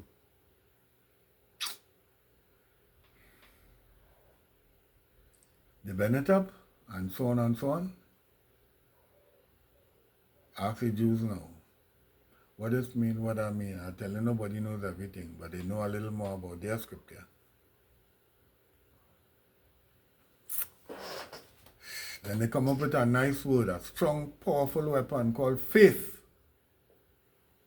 That will tell you something like the Catholic. Faith is a supernatural gift of God which enables one, I can't remember if it's one or a person, to believe without doubting. So when they tell you something that's impossible, it has a next meaning for faith. It's the same meaning, but it stretches it a little more. It enables people to believe, even though the evidence against what they believe is against what they believe, they still believe that by faith the cow jumped over the moon backwards. If they put that in the doctrine, it has some religion like Watchtower. I don't understand how people could be controlled like that. That's why they just call them cult. Right? Anytime a member go listening to somebody else and they go questioning the elders and things, they say, what have you been listening to? You have been listening to other people. They're forbidden to read anybody literature and listen to anybody. They must tell you. And they have a department called God. You know it's God? Guardians of Doctrine. They find a nice, what do they call that again? They call their headquarters the people, Guardians of Doctrine. Whenever I tell you, do ask somebody. I debated with Jehovah's Witness many years ago. 3 guys come. They're good enough. Thunder. Right? And they just study the art of debating. And they say they don't need to read other people's literature. Because when you study good English, bad English, they stand out. That's what the guy tell me. So if you hand them something and they take it, they go, the first bin they get, they go throw it away.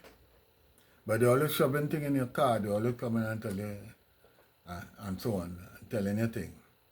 I don't know, faith, it has some other religion, like Adventists, they don't tell them nothing about Ellen G. White. Some of them, they get vexed like they, but they get vexed. Adventists will listen to different things. Ellen G. White, here what annoyed me at a certain point in time, right? I used to be in the evangelistic team and all that. I playing music and a switchboard and you're listening. Then you used to tell people nothing about Ellen G. White, until they get them on Sabbath and they believe. Then when they go into baptize, they ask them if they believe in the spirit of prophecy, referring to Ellen G. White. And they go say yes. Right? At the time when Ellen G. White was right there in the prediction And nobody don't laugh at Adventist because they predict the world was going to end in 2000. And Watchtower always predict, they do some more prediction and it never happened. So they just stay quiet now. And when you see them busy, Watchtower, you know they have a next prediction, but they won't tell you because they don't feel many times. Adventist, she was right there when they were predicting 1844. Jesus was coming in 1844. Again, I say they're taking Revelation and everything and they're trying to make use of it, the thing that Catholic produce and Catholic laugh and give at them. Right? And so on. And you see how Paul had to start from he saved his life and he tell you how he'll be a Jew to the Jew and a Gentile to the Gentile. And whenever I get in the marketplace, he'll eat it. Right? So if they get a dogma sandwich and Voltaire steak, cesspit worm soup and thing, right? Blue fly burger, you go eat it? I hope I remember where I was going to say. You go eat it? If you're going to travel on a plane, and before the plane moves, the captain says, there's the captain speaking. Hear what? We have all them shorties all working in the office and they to pee in a calabash. And we get a man a bottle, tell them to pee in it, and we throw that in the plane engine. Right? And that's what we're going to use as fuel to fly the plane. Anybody and trust it, come out the plane. Everybody coming out the plane. You staying in the plane? They're going to fly the plane with pee. So it was popular around Ellen G. White time to say Negroes come from monkey. So she right, and some of her predictions start with said the angel, and I was shown that Jesus and the Father is not one and the same.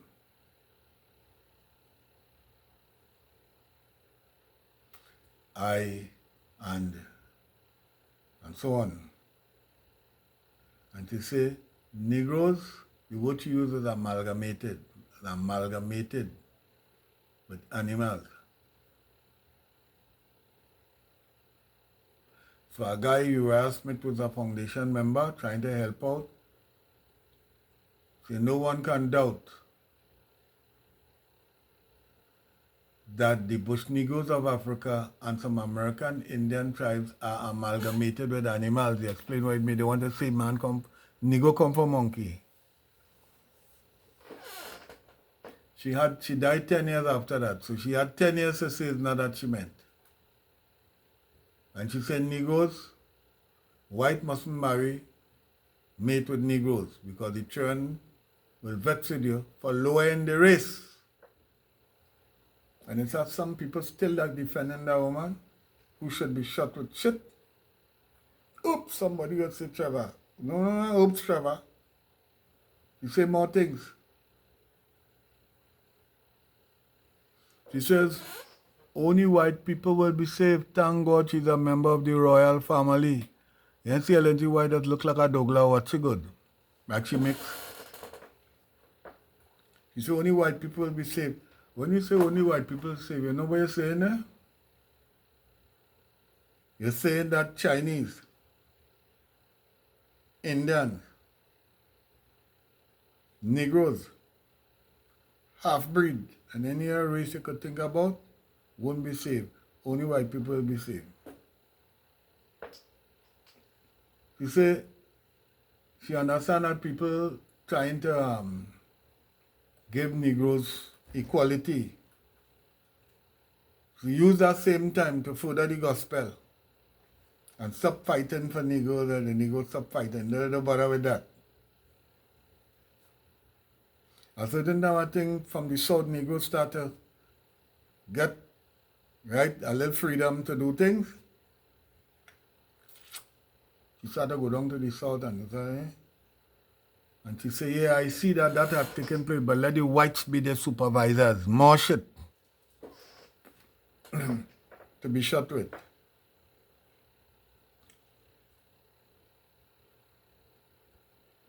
He said Negroes should go in their own church, at their own congregation.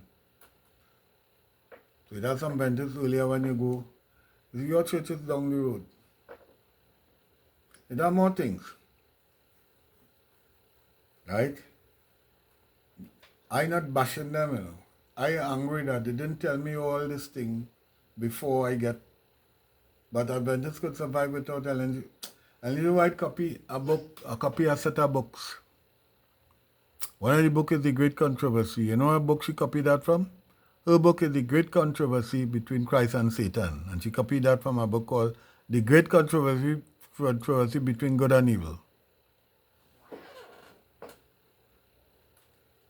So they start with, I can't give everything, but they start with this how she, and sometime after the 1844 business part, she said, yet in a few months, some shall be food for worms, not just Negro now, right? Some shall be food for worms, some will be resurrected, and some will not taste death.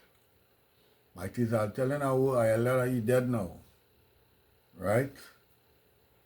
And I tell him, he say, well, she I mean, some people as Adventists that stop eating meat and say they wouldn't taste death. They will, when Jesus comes, they will go up to meet him.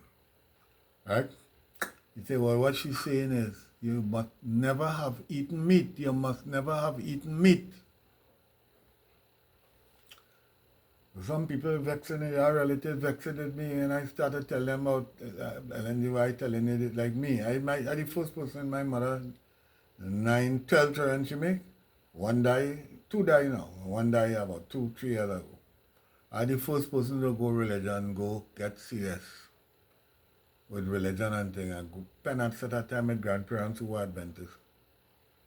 And then after I come, I went through a bout of demon possession, and then I had to go here. And during that time, I learning thing and I changing my ways, and then until eventually I come Adventist, I come staunch, I preaching and all kind of thing, right?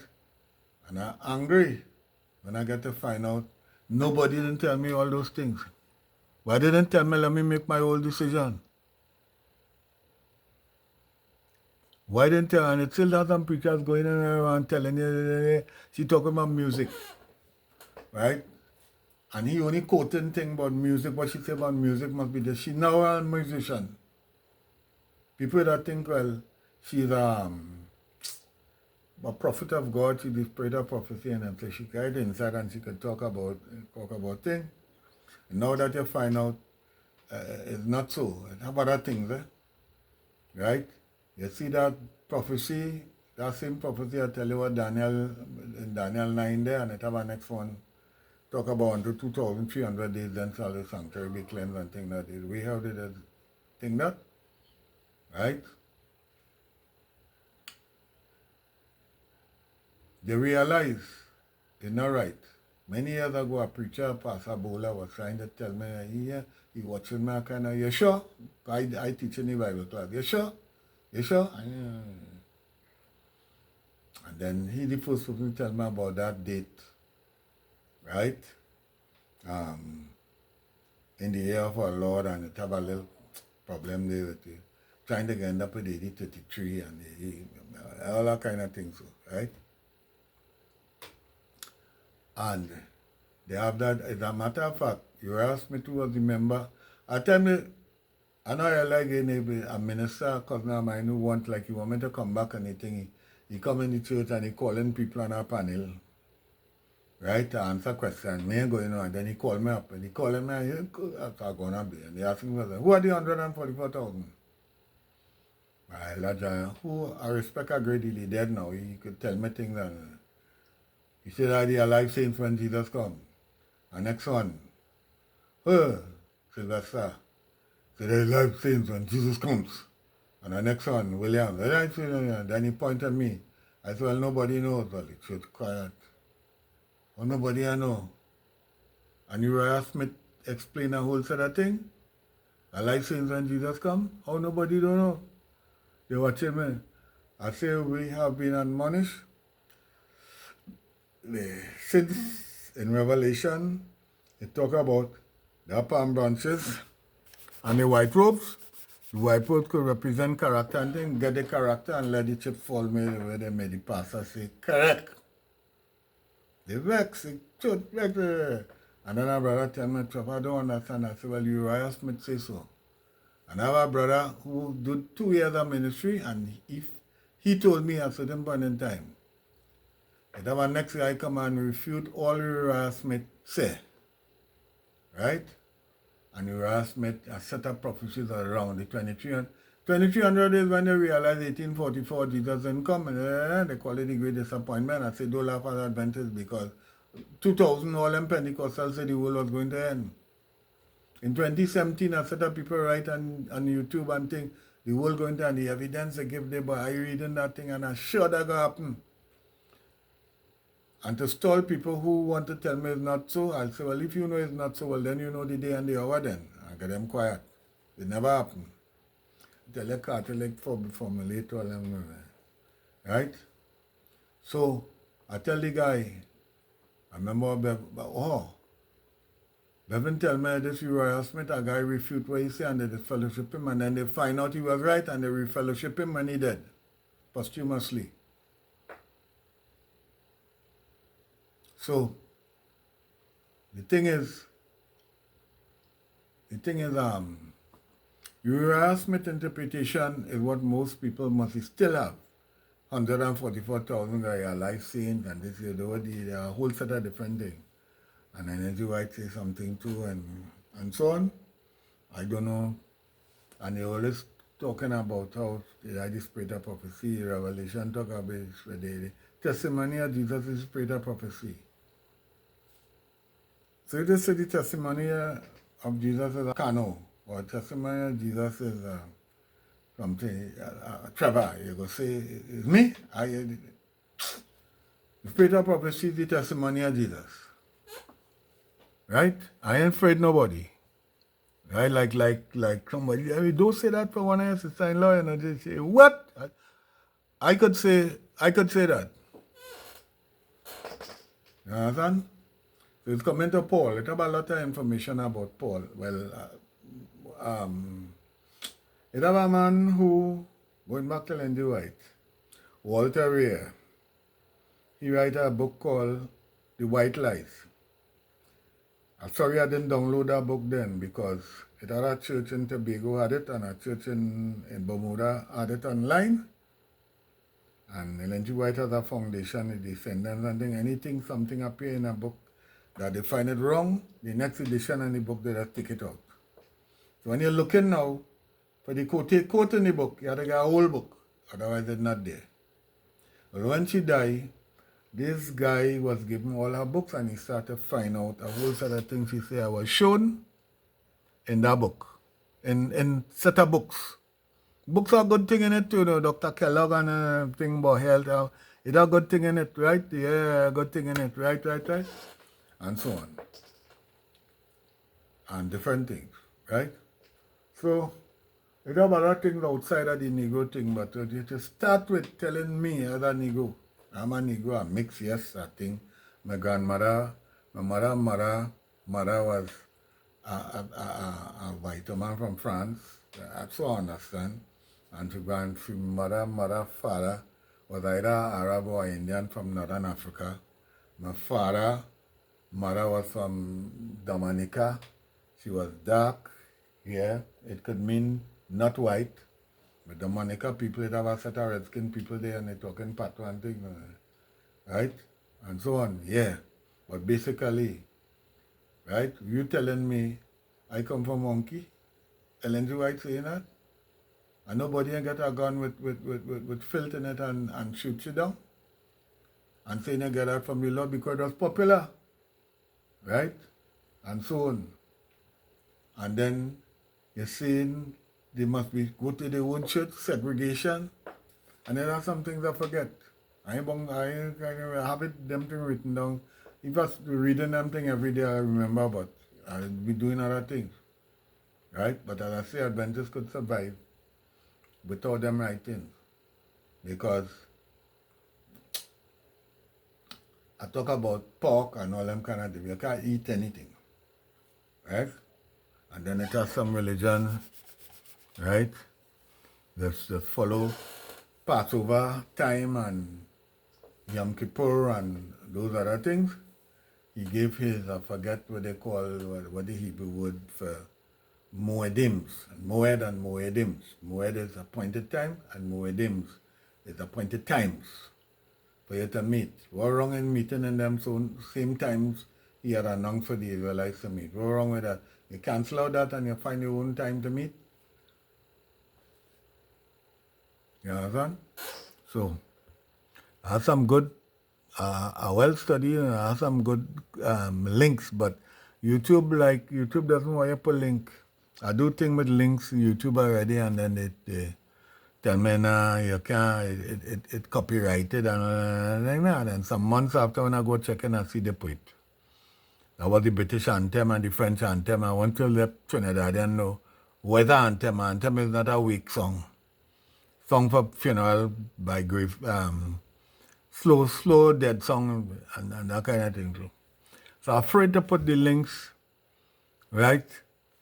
Try to get the links to put it, I could switch to my writings here and put the link and then play a little piece in the link and so on. And then after all that time, YouTube might come and tell me I can't do that. So I will put this writing into a site. I don't know if Facebook will take everything. But I had 2 different websites I had things on. 2 different websites. And they just up just so one day I go looking for it and they delete it. I set a different music and set a different thing. That's how they operating. Maybe I wasn't paying enough money to pay, or they tell the computer to, if that person go on that site in a month or 2 months, just cancel it, whatever they do, right? Some of it happen to save, some of it have a computer that thing spoil the other, take out the hard drive and get some of them thing in it. But why they must do that? They can't just write me and tell me, well, listen, if we're going on this, we're going on get rid of your business, all your music and everything there in a month time, so make sure you save it. No, nothing like that. I said, must see about Adventists working the way, don't see about other people working who like some of the things I say. Right? So, I reach a point where I skip out some things, but I have a set of links there about how they put things together, how they put things together, and then they say Mark was the first gospel, and they get Mark, get it from one named Q, right? And you feel the Catholic who put that together, Athanasius, and them who collect it. Catholic Foundation members write all them things. Foundation members is called Church Fathers. I forget some of them named Papayas and this one and all of them, right? Them write, whoever write it, and they say, well, Q, who Mark that thing and Mark do Mark, and they can't find Q, they know fully well. Mark was made the same Q, that they just renovate a little bit, and they tell it, and they get all that, and they make a New Testament. They call it New Testament.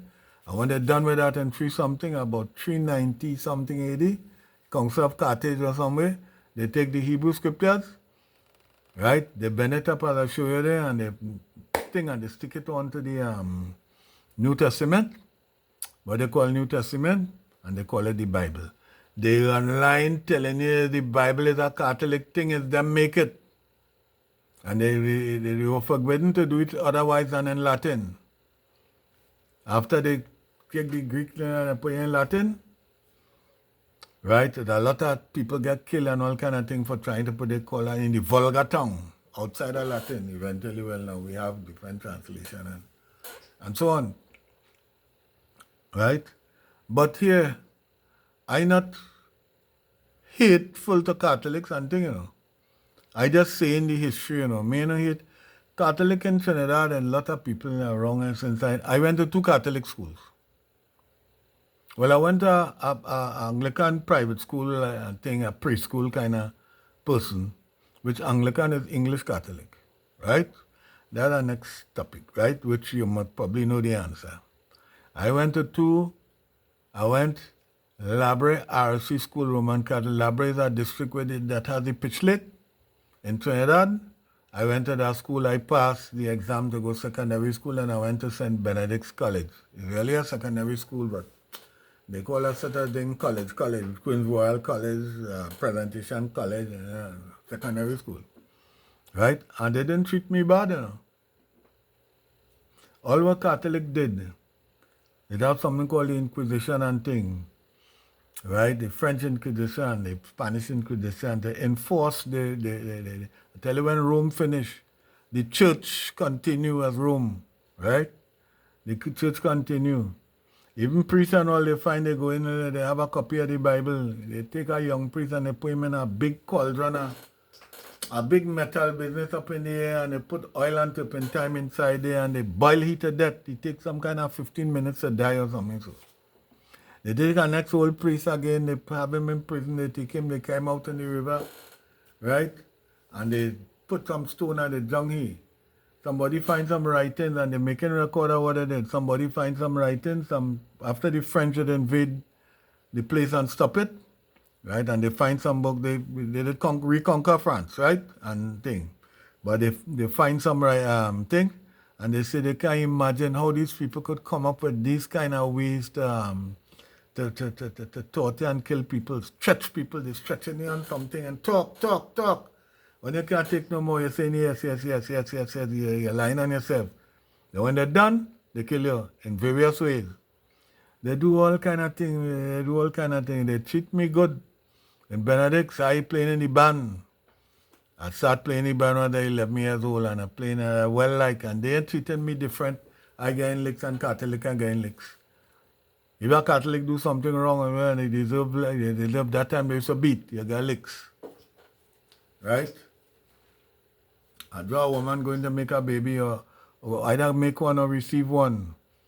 And a guy beat with a trumpet for a big boy who only tapping me up. One day I had a trumpet man, he hit I hit him with that. Right? And so on. And sometime after that, I saw a guy where I draw, he started to laugh and he showed that guy take it to carry it to the principal. Long story short, I get 6 strokes for that, yes? For being a good artist. You understand? I play in the bar, I get strokes for that. I didn't get to beat me because I'm not a Catholic. You understand? You understand? And so on. So I can't say not more Catholic, but Catholic. At that time, one day I got to talk about that. I was going through a demon possession thing since I was from 3 years old. Right, a snake thing, and I going through, and I just get, sometime in the night I will get, I don't know, every 3 months, every month or whatever, and I fighting, I have to shorten the story. And I don't know what to do. When I reach about 15 years old, well, the night, day, whatever, I suffer, and I bawling, and then people watching me, they don't see nothing by bawling. They come by psychiatrists, they come by the bush doctor, they mean the Obeah. Some months pass, I'm going all about, they carry me all about at the school, they carry me there, they beating me with cookie broom, all kind of different things. Right? Can't do nothing. They carry me by a Catholic priest from Monrepo a day in 1965. Right? And all these children watching me, and he just walking fearlessly towards me, and he put his hand on my forehead and whispers something, snake gone, But he come back 12 o'clock in the night. And pitch me off the bed. Pitch me off the bed. It's a tickler I can't bear under my back. And whoop, song asleep. I fall on the ground. Bam! And when my mother, when I was 3 years old, and my mother let me go by me, see mother, to spend time in Toko. That's the first time I started to see that. I used to see worm. Right?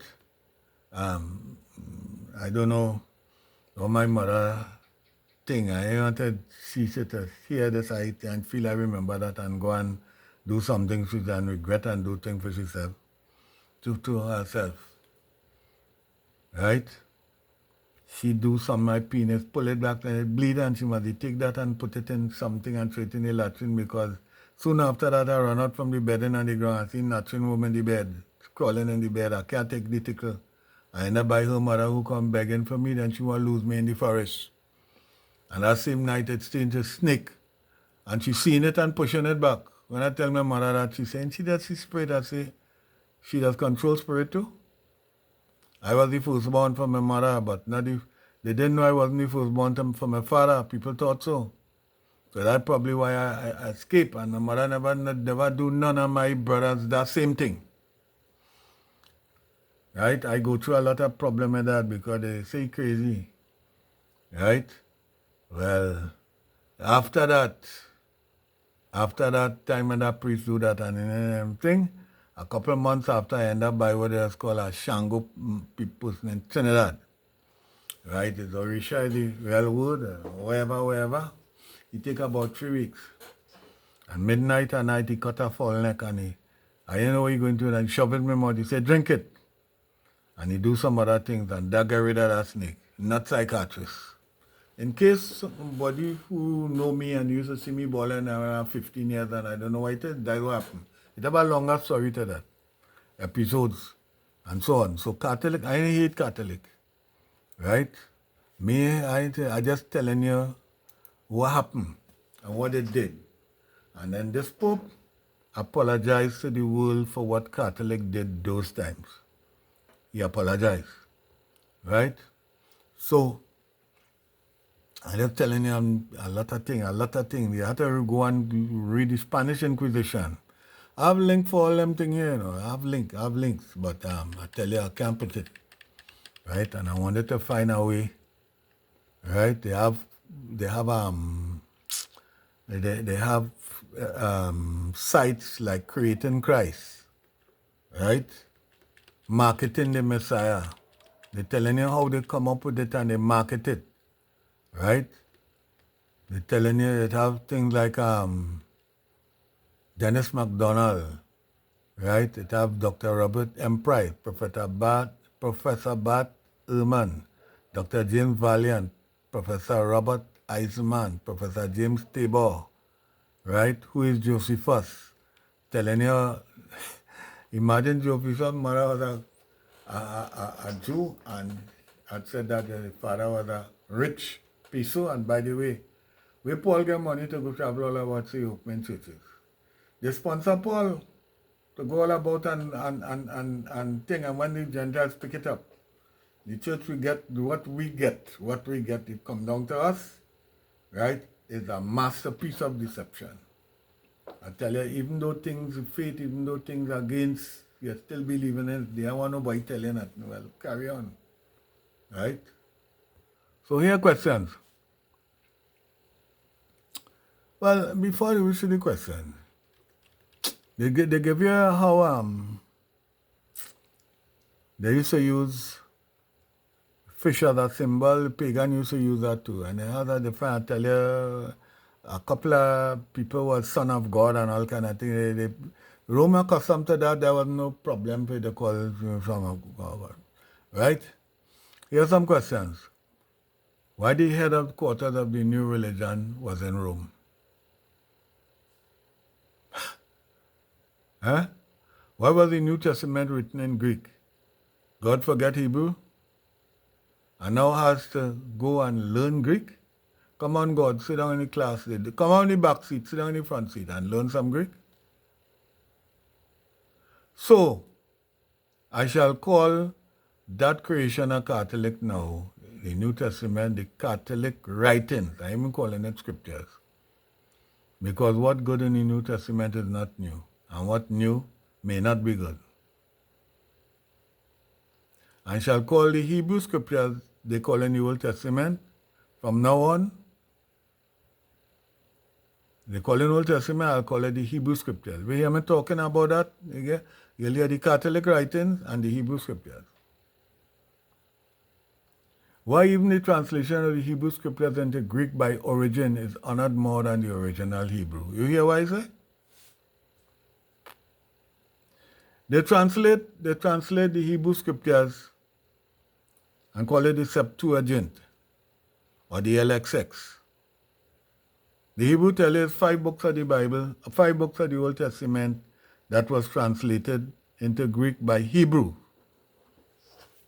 Right? It was something like they get a whole set of them to translate, and when they bring the translation, it's the same thing. And they didn't correspond, but that's beside the point. right?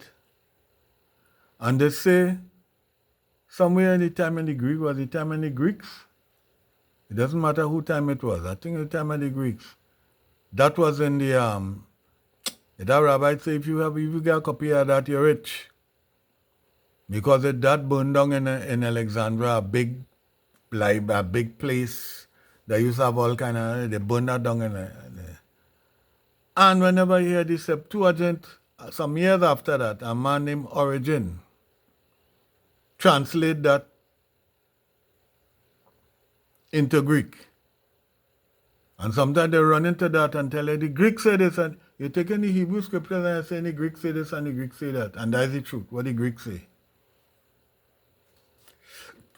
You know the laws of best evidence I spoke about just now, you have to get the original writing, the original thing, and you get one of them translators to translate it. So why they always talking about that, right? And I tell you about Mithras and Romulus and Hercules and all them things, right? So really what is Catholic? Hear the priest on YouTube.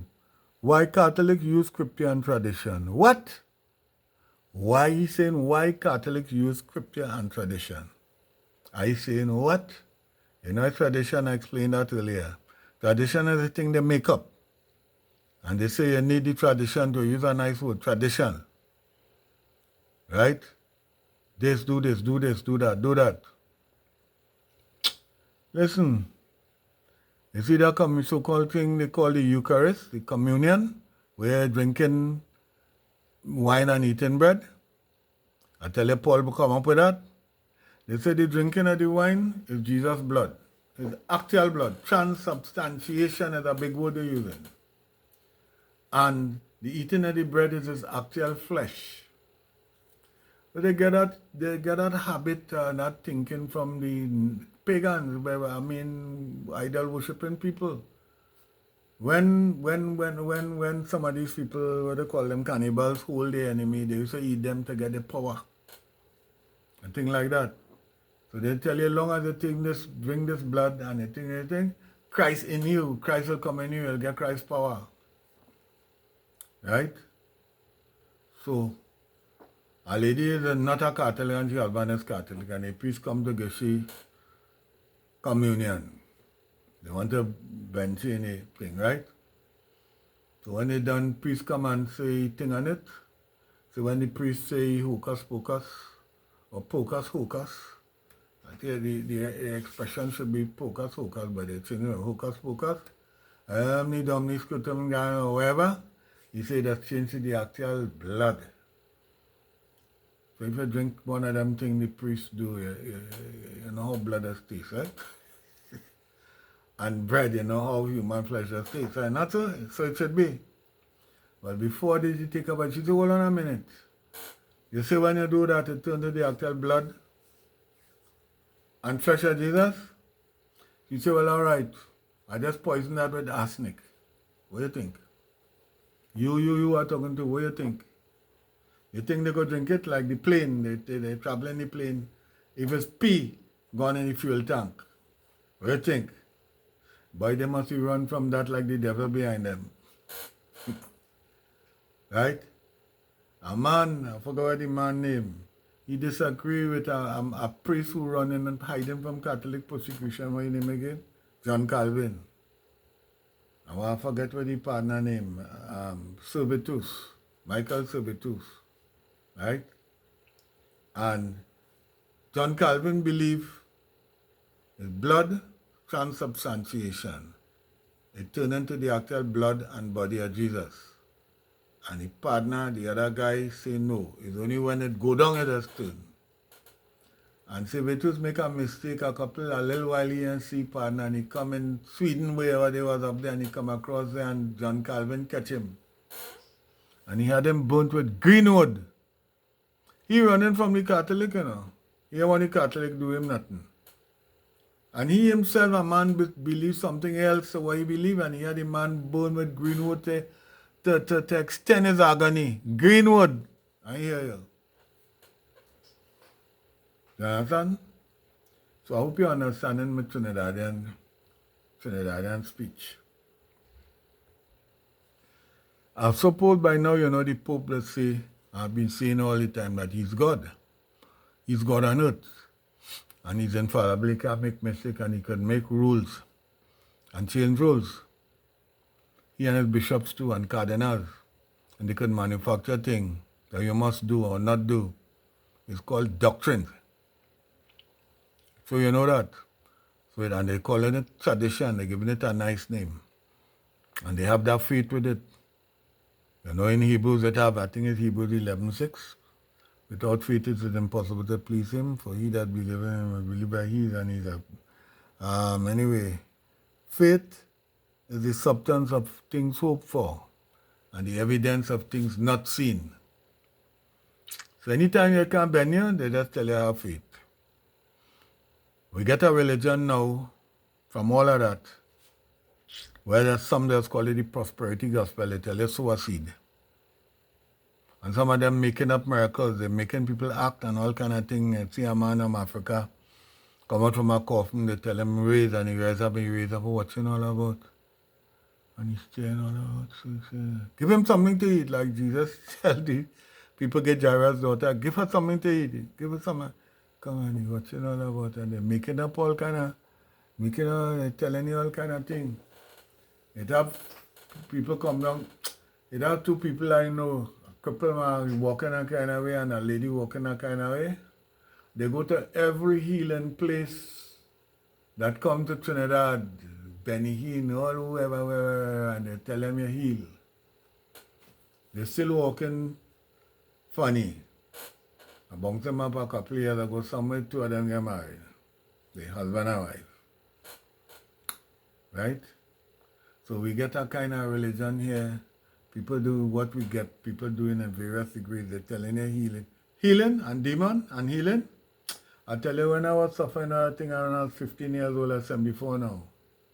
They carry me in Pentecostal church, evangelical church, open Bible, different kind of evangelism. My grandfather, my father was a Pentecostal, he praying and he crying, and they carry me all about it. They carry me by different people, and they were demon in truth, real demon in truth.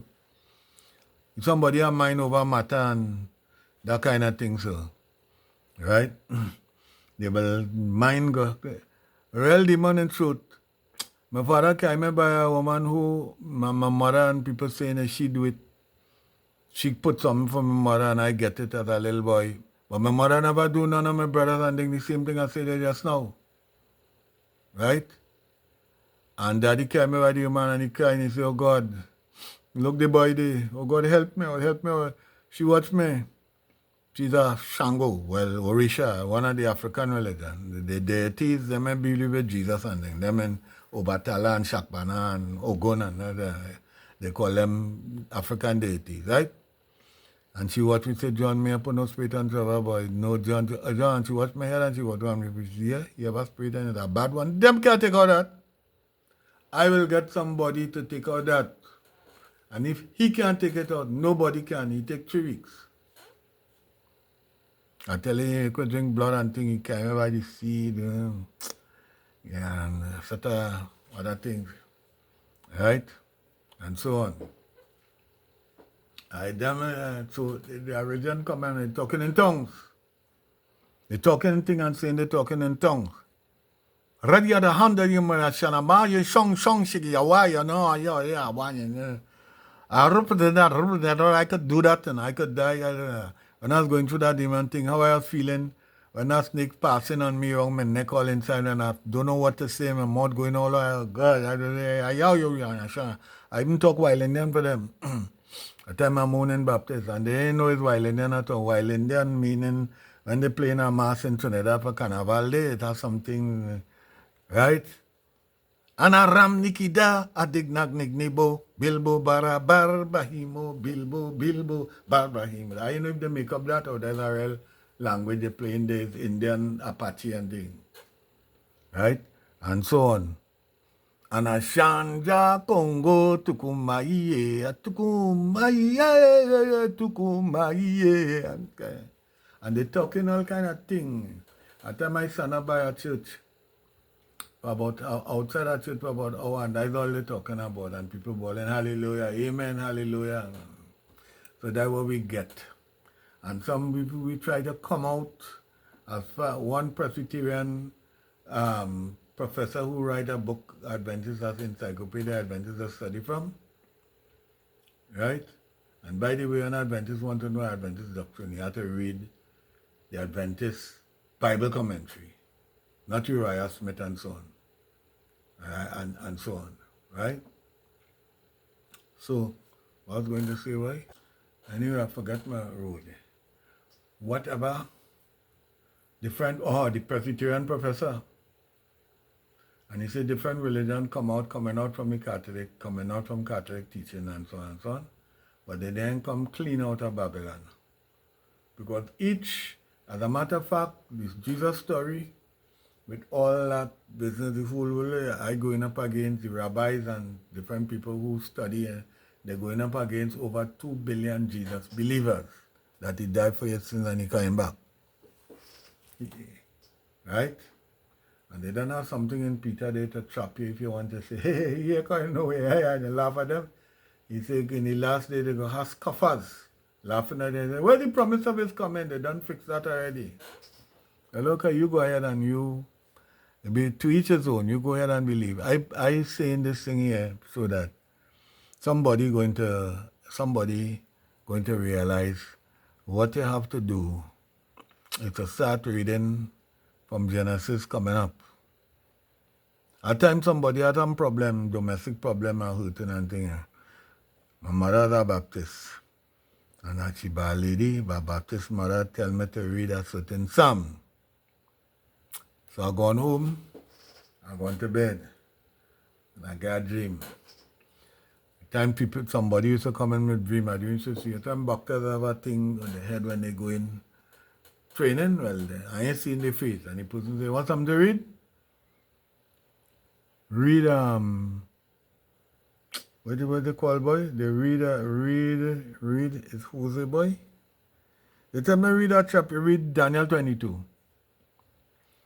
So I answer in the dream, I tell know Daniel 22. And the person answer, Hosea 11 and Deuteronomy 11. 11, not 22. I get up one time and I started, I can't understand. I can't trying to pick up and reading. In other words, it looks like what they're telling me to do is to join the trunk coming out from Egypt to the Promised Land and try to learn all what the Almighty telling Moses to tell the people. Try to learn all that. Join the trunk and I'm coming up the road learning until I meet a man named, I didn't meet the man, but a lady come where I was working driving truck, and her religion is Assemblies of Yahweh. And he start man-woman relationship understanding from Genesis, Adam and Eve. And coming down the line, and there where I find out things that I can answer them questions now. To make a woman your wife, thou shalt go in unto her and become her man, husband in the Hebrew. Right? And divorce, Deuteronomy 24, 1-4. Right? Is she qualified because they catch her with the goat or something, or her next man or something? She come out of a hotel and she says she went there to pray and so on. They're praying the whole night for the country. However, okay, right?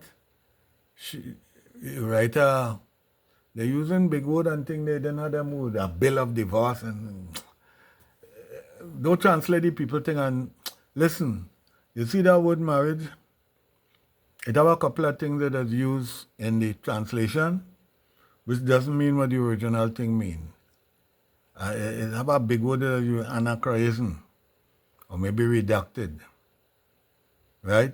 When they use the word, they're saying this one married, even Rabbi saying that. When Isaiah married this one and this one married that one. I mean, tell me how the word marry. You think about marriage certificate. It didn't have that in the entire Bible, marriage certificate. It had weddings, celebration and thing. It had a man take her, and this one take the woman to be a woman. And he went in unto her and she considered that kind of thing. So I tell you, Catholic make up a lot of rule, and some people help Catholic to make more and say all kind of things. Right? So I got stop here for now. What taking place is that we're going to reach the point now where what are your options? What do we have? Right?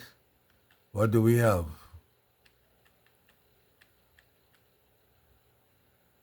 Right. What do we have on a list of religion? They have Shant. What they call it? Japanese has a religion, we call it Shant something. I remember just now. Right?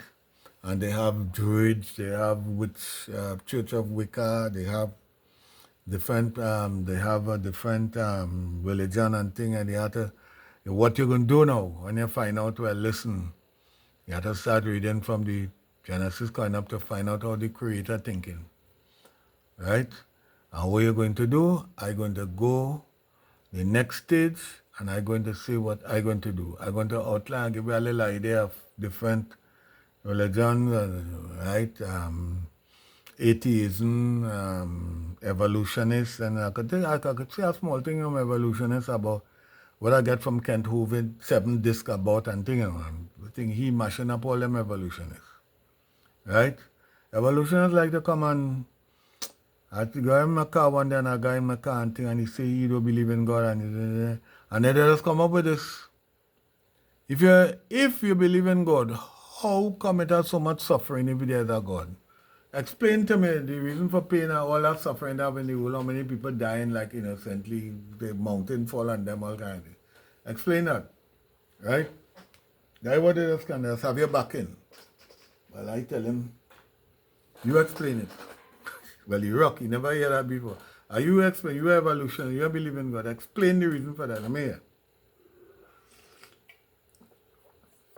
Evolution, when Darwin write a book, he had a book used to have 2 topics.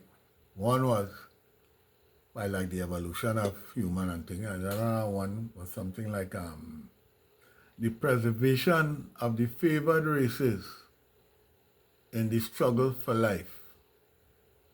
What? The preservation of the favored races in the struggle for life. What do you mean by that? What they mean is kill out who you find not favored races, Negroes and other people, kill them out so you go survive. And get the pound of rice, the rice field in the back there. Come and take the gold. And they say, all right, because you're preserving the favored races. Well, here Kent Hovind, right? They saying all kind of things. He say you evolutionists believe in the beginning in rock. And I believe in the beginning God. Well, all right, I could come with something heavier than that. He say, from their science journal, they're getting the moon moving further from the earth by so much every year or every period of time. He said, do the math now and start to calculate that backwards and see if you could reach millions of years. You're crossing about 8,000 years. So you're crossing about 8,000 years coming back. And if you reach a certain maybe 6,000 something, the moon will be touching the earth. Oh, I know what get rid of the dinosaurs. They'll be mooned. He said the earth spinning slower every year. He said when the earth apparently was just made, it was spinning so fast that when you get up, you don't get up and went and gone back to sleep and then get up and gone to work and come back. He said from them, their same journal, they saying the earth spinning slower every year. So if you calculate backwards how it's spinning slower and slower and you reach us, you carried millions of years. Millions of years, right? It's the same as once upon a time. I see a person give a joke, right? He say, how the joke go again, boy? Nancy's story always start with once upon a time.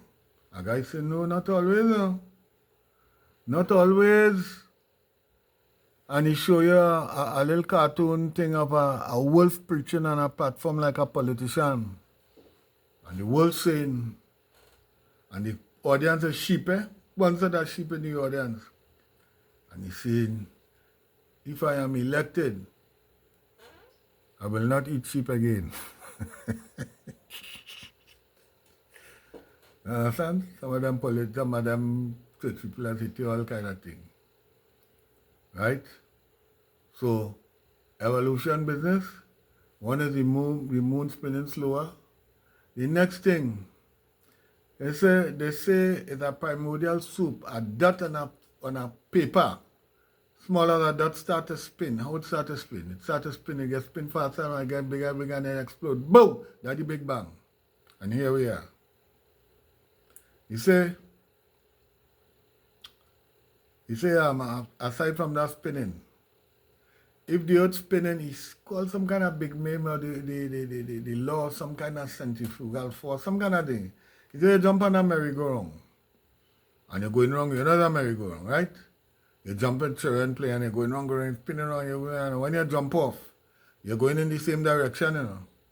You have to learn how to throw your body back. If you're going really fast, throw your body back when you come up, you're not to stumble and fall, you know.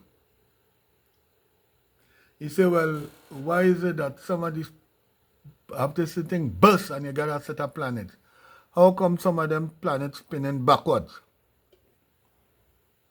I tell you, Kent Hovind mashing up all them evolutionists and them, all them evolutionists, right?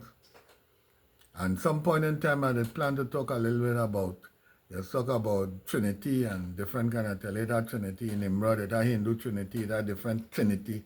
It have Horus and things from all Egypt, it have a Trinity. Let's go back to Genesis, right? Let's say, and God said, let us make man in our image. Well, oh God, they hold on to that. And they tell that, let us, you see, let us make man. Let us make man. It's more than one of them, you see, let us make man. And then after a while in the same text it says, and God created man in his own image. Now, he used singular. Male and female created he, them. He used singular now. And if a person want to insist, well, the us mean more than one, well, it have people go say the us mean 100. How you coming out from that? The us mean 10, not just 3. The us could mean, well, God the goat, God the beagle, God the ox, right? God the fish, right? God of the sea, like them Greek, and God of the sea, God of war, God, it could mean all of that. Or if they say us, if you want to say the us, right? And somebody come and tell you the us mean 1,000 God, what you going to say? And then the arguer, the debater will say, no, the us is 1,000 in your God. What you going to say? Right? Over and over, the Almighty is telling you, he alone spread out the heavens, all in Isaiah 43:10 all about. He alone spread out the heavens. He didn't get no help, right? And he alone is God. Beside him there is no salvation, no savior. Beside him there is no savior. He's trying to tell you that. It looks like he's trying to tell you that. Isn't it? He said he alone spread out the, right? None before. He said, none was formed before me and none formed after me. But Paul said he was created and then he created the rest. Jesus was created. Paul just come to mash up and confuse things and form a religion. Say that already. And there's plenty of things to say about Paul. Right? So, we have evolution. We have a deal with that. Sometimes you don't have to prove what somebody tell you, and you're taking every point to prove it. Why? And all you have to prove is not so. They like to talk about the Sabbath, right? Some people like to talk about the Sabbath and say that abolished. In Isaiah 66, 22 and 23, it tell you that the Sabbath, it shall come to pass one new moon to another, and one Sabbath to another, all flesh will come before me. So after a guy in Cayman Island, you see Pastor Alde, he gave X. You see him there, he's not there. He's not among the saved because the saved will be Sabbath keeper. Sabbath means rest. It's about to be talking about the 7-day rest, the other rest. But you could talk about that. There's an earth, there's a new earth. It wouldn't be living in heaven. They say, Revelation say, go and you come back here. They living on earth, they're going to be planting vineyard, they're going to be eating fruit, different thing. How you intended that probably that is, look, man can't know everything. You can't know everything. You have to God, some of the things you have to wait, as I say just now. Right? So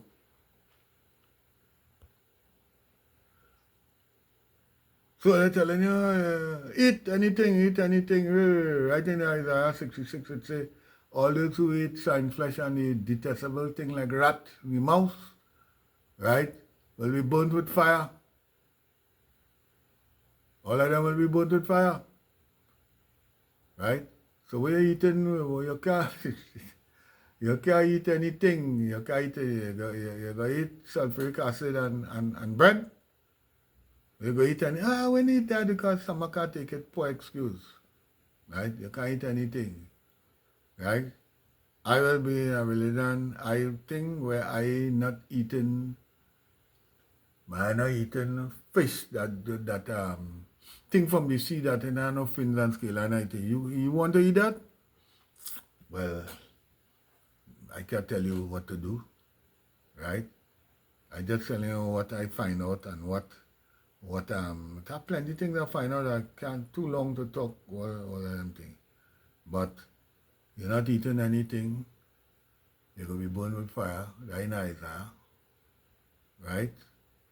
And you're going to rest. And the Sabbath, by the way, for who does go to church on the Sabbath, I ain't afraid all, you know. It come out by my daughter, one of my daughter, the boy was 9 years old, 2013, but somewhere there. And they have him trying to preach to me, because I didn't go to church with them that day. And when they come back, he trying to preach. I say, in the first place, the Sabbath is not to rest. It's not to go to church. The commandment of the Sabbath is remember the rest day to keep it pure. You keep it pure by resting at home and shortening it up. You call it, we take a cemetery and you say beside the Sabbath, a whole set of things, they bring holy convocation and all kind of holy convocation. So you're going to rest it. Isaiah 23, Isaiah is Exodus 23, say, your ox and your ass and your different animals, your beasts of burden have to rest too. Where you going to rest? You're going to leave them home and walk 100 miles to church and back? Or you're going to use them and the Almighty say they have to rest? They're working, you know, beasts of burden working, you know. And here, I try to understand that at a certain point in time.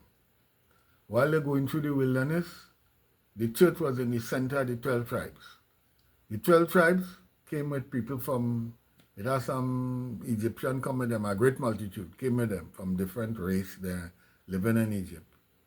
And they say something like 120,000 men are fighting, something like that they say, right? And each of these men, they could have more than one wife and so on, right? And they were women over them. So that somebody calculated over 6 million people left Egypt. Some people say Egypt can hold 6 million. Well, that is even debatable. It could hold 6 million, right? And so on. When they come out, right, the church in the center, 12 tribes. You could spread out 6 million people. Where you could spread out in a savannah, a football stadium, a football field. You could put 6 million people in a football field and put the church in the center. That could work. You could make that work. Well, it's very easy to understand now, right? You must rest on the rest day. I got Adventist guy named Doug Batchelor saying something there. Sometimes I get a point from him, you know. He said right in Exodus 15 there, Pharaoh was saying, why these people want to rest on one day? Get to your work. Why you want to rest on one day? Go to your labor. And you see that rest is the same word translated Sabbath in Exodus 20. Right? That same word, Sabbath. They want to Sabbath. It means rest. And that is hard to understand. You're working all the time. You're not lazy. 6 days short of labor and do all your work. But the 7th day is the day you always say to rest. In it you shall not do any work. Any work. You know your son, blah, blah, blah. Stranger within. Well, that when some Adventists bring stranger within against me, you must talk them to church. Or else, that are working on me. That can work on me. I don't try that. People try to do that. Talk me to church and in the first place. That is to stay home and rest. Right? And it have a text. That was in Exodus. So they kept the Sabbath, the rest, by resting at home. Let no man go out of your place. Stay at home. right? Let no man and rest. While you're resting, you go study the word and you thing and so on. So I aim to come afterwards and put on some thing about different river and why I choose. Well, I had to stop here and do a next episode of YouTube might just tell me this too long, I had to cut it in half. Or you know what they'll do? They just cut down the quality for it to fit in size. Right? If it's high quality video or if it have music and thing in there, cutting out the bass and it can for it to fit. So they mightn't tell me at that time in the past they tell me this too long, you have to make it in 2. I made it in 2. Another time they say nothing when I'm playing my song with my nice bass and the bass has arrangement in it. Whoever doing that, right, they must be not a musician. Because they could tell me, cut that in 2 or something like that, or take out a verse or something. If one, I play something for 5 minutes and I play over the same thing for it to be long, they could say, well, you have to cut that in half because the same thing. They're doing that, so that's something they're afraid to do. Right, because it's gonna make me thing. So I'll do a next thing. By the way, you know the Mass of the Catholic Church. When they say they're going to Mass, what they mean is they're going to drink his blood and eat his flesh.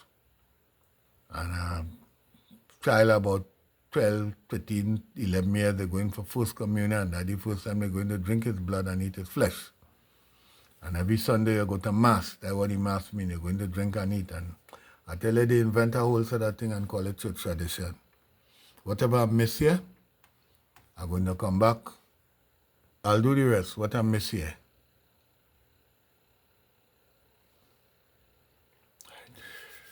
What's the time now?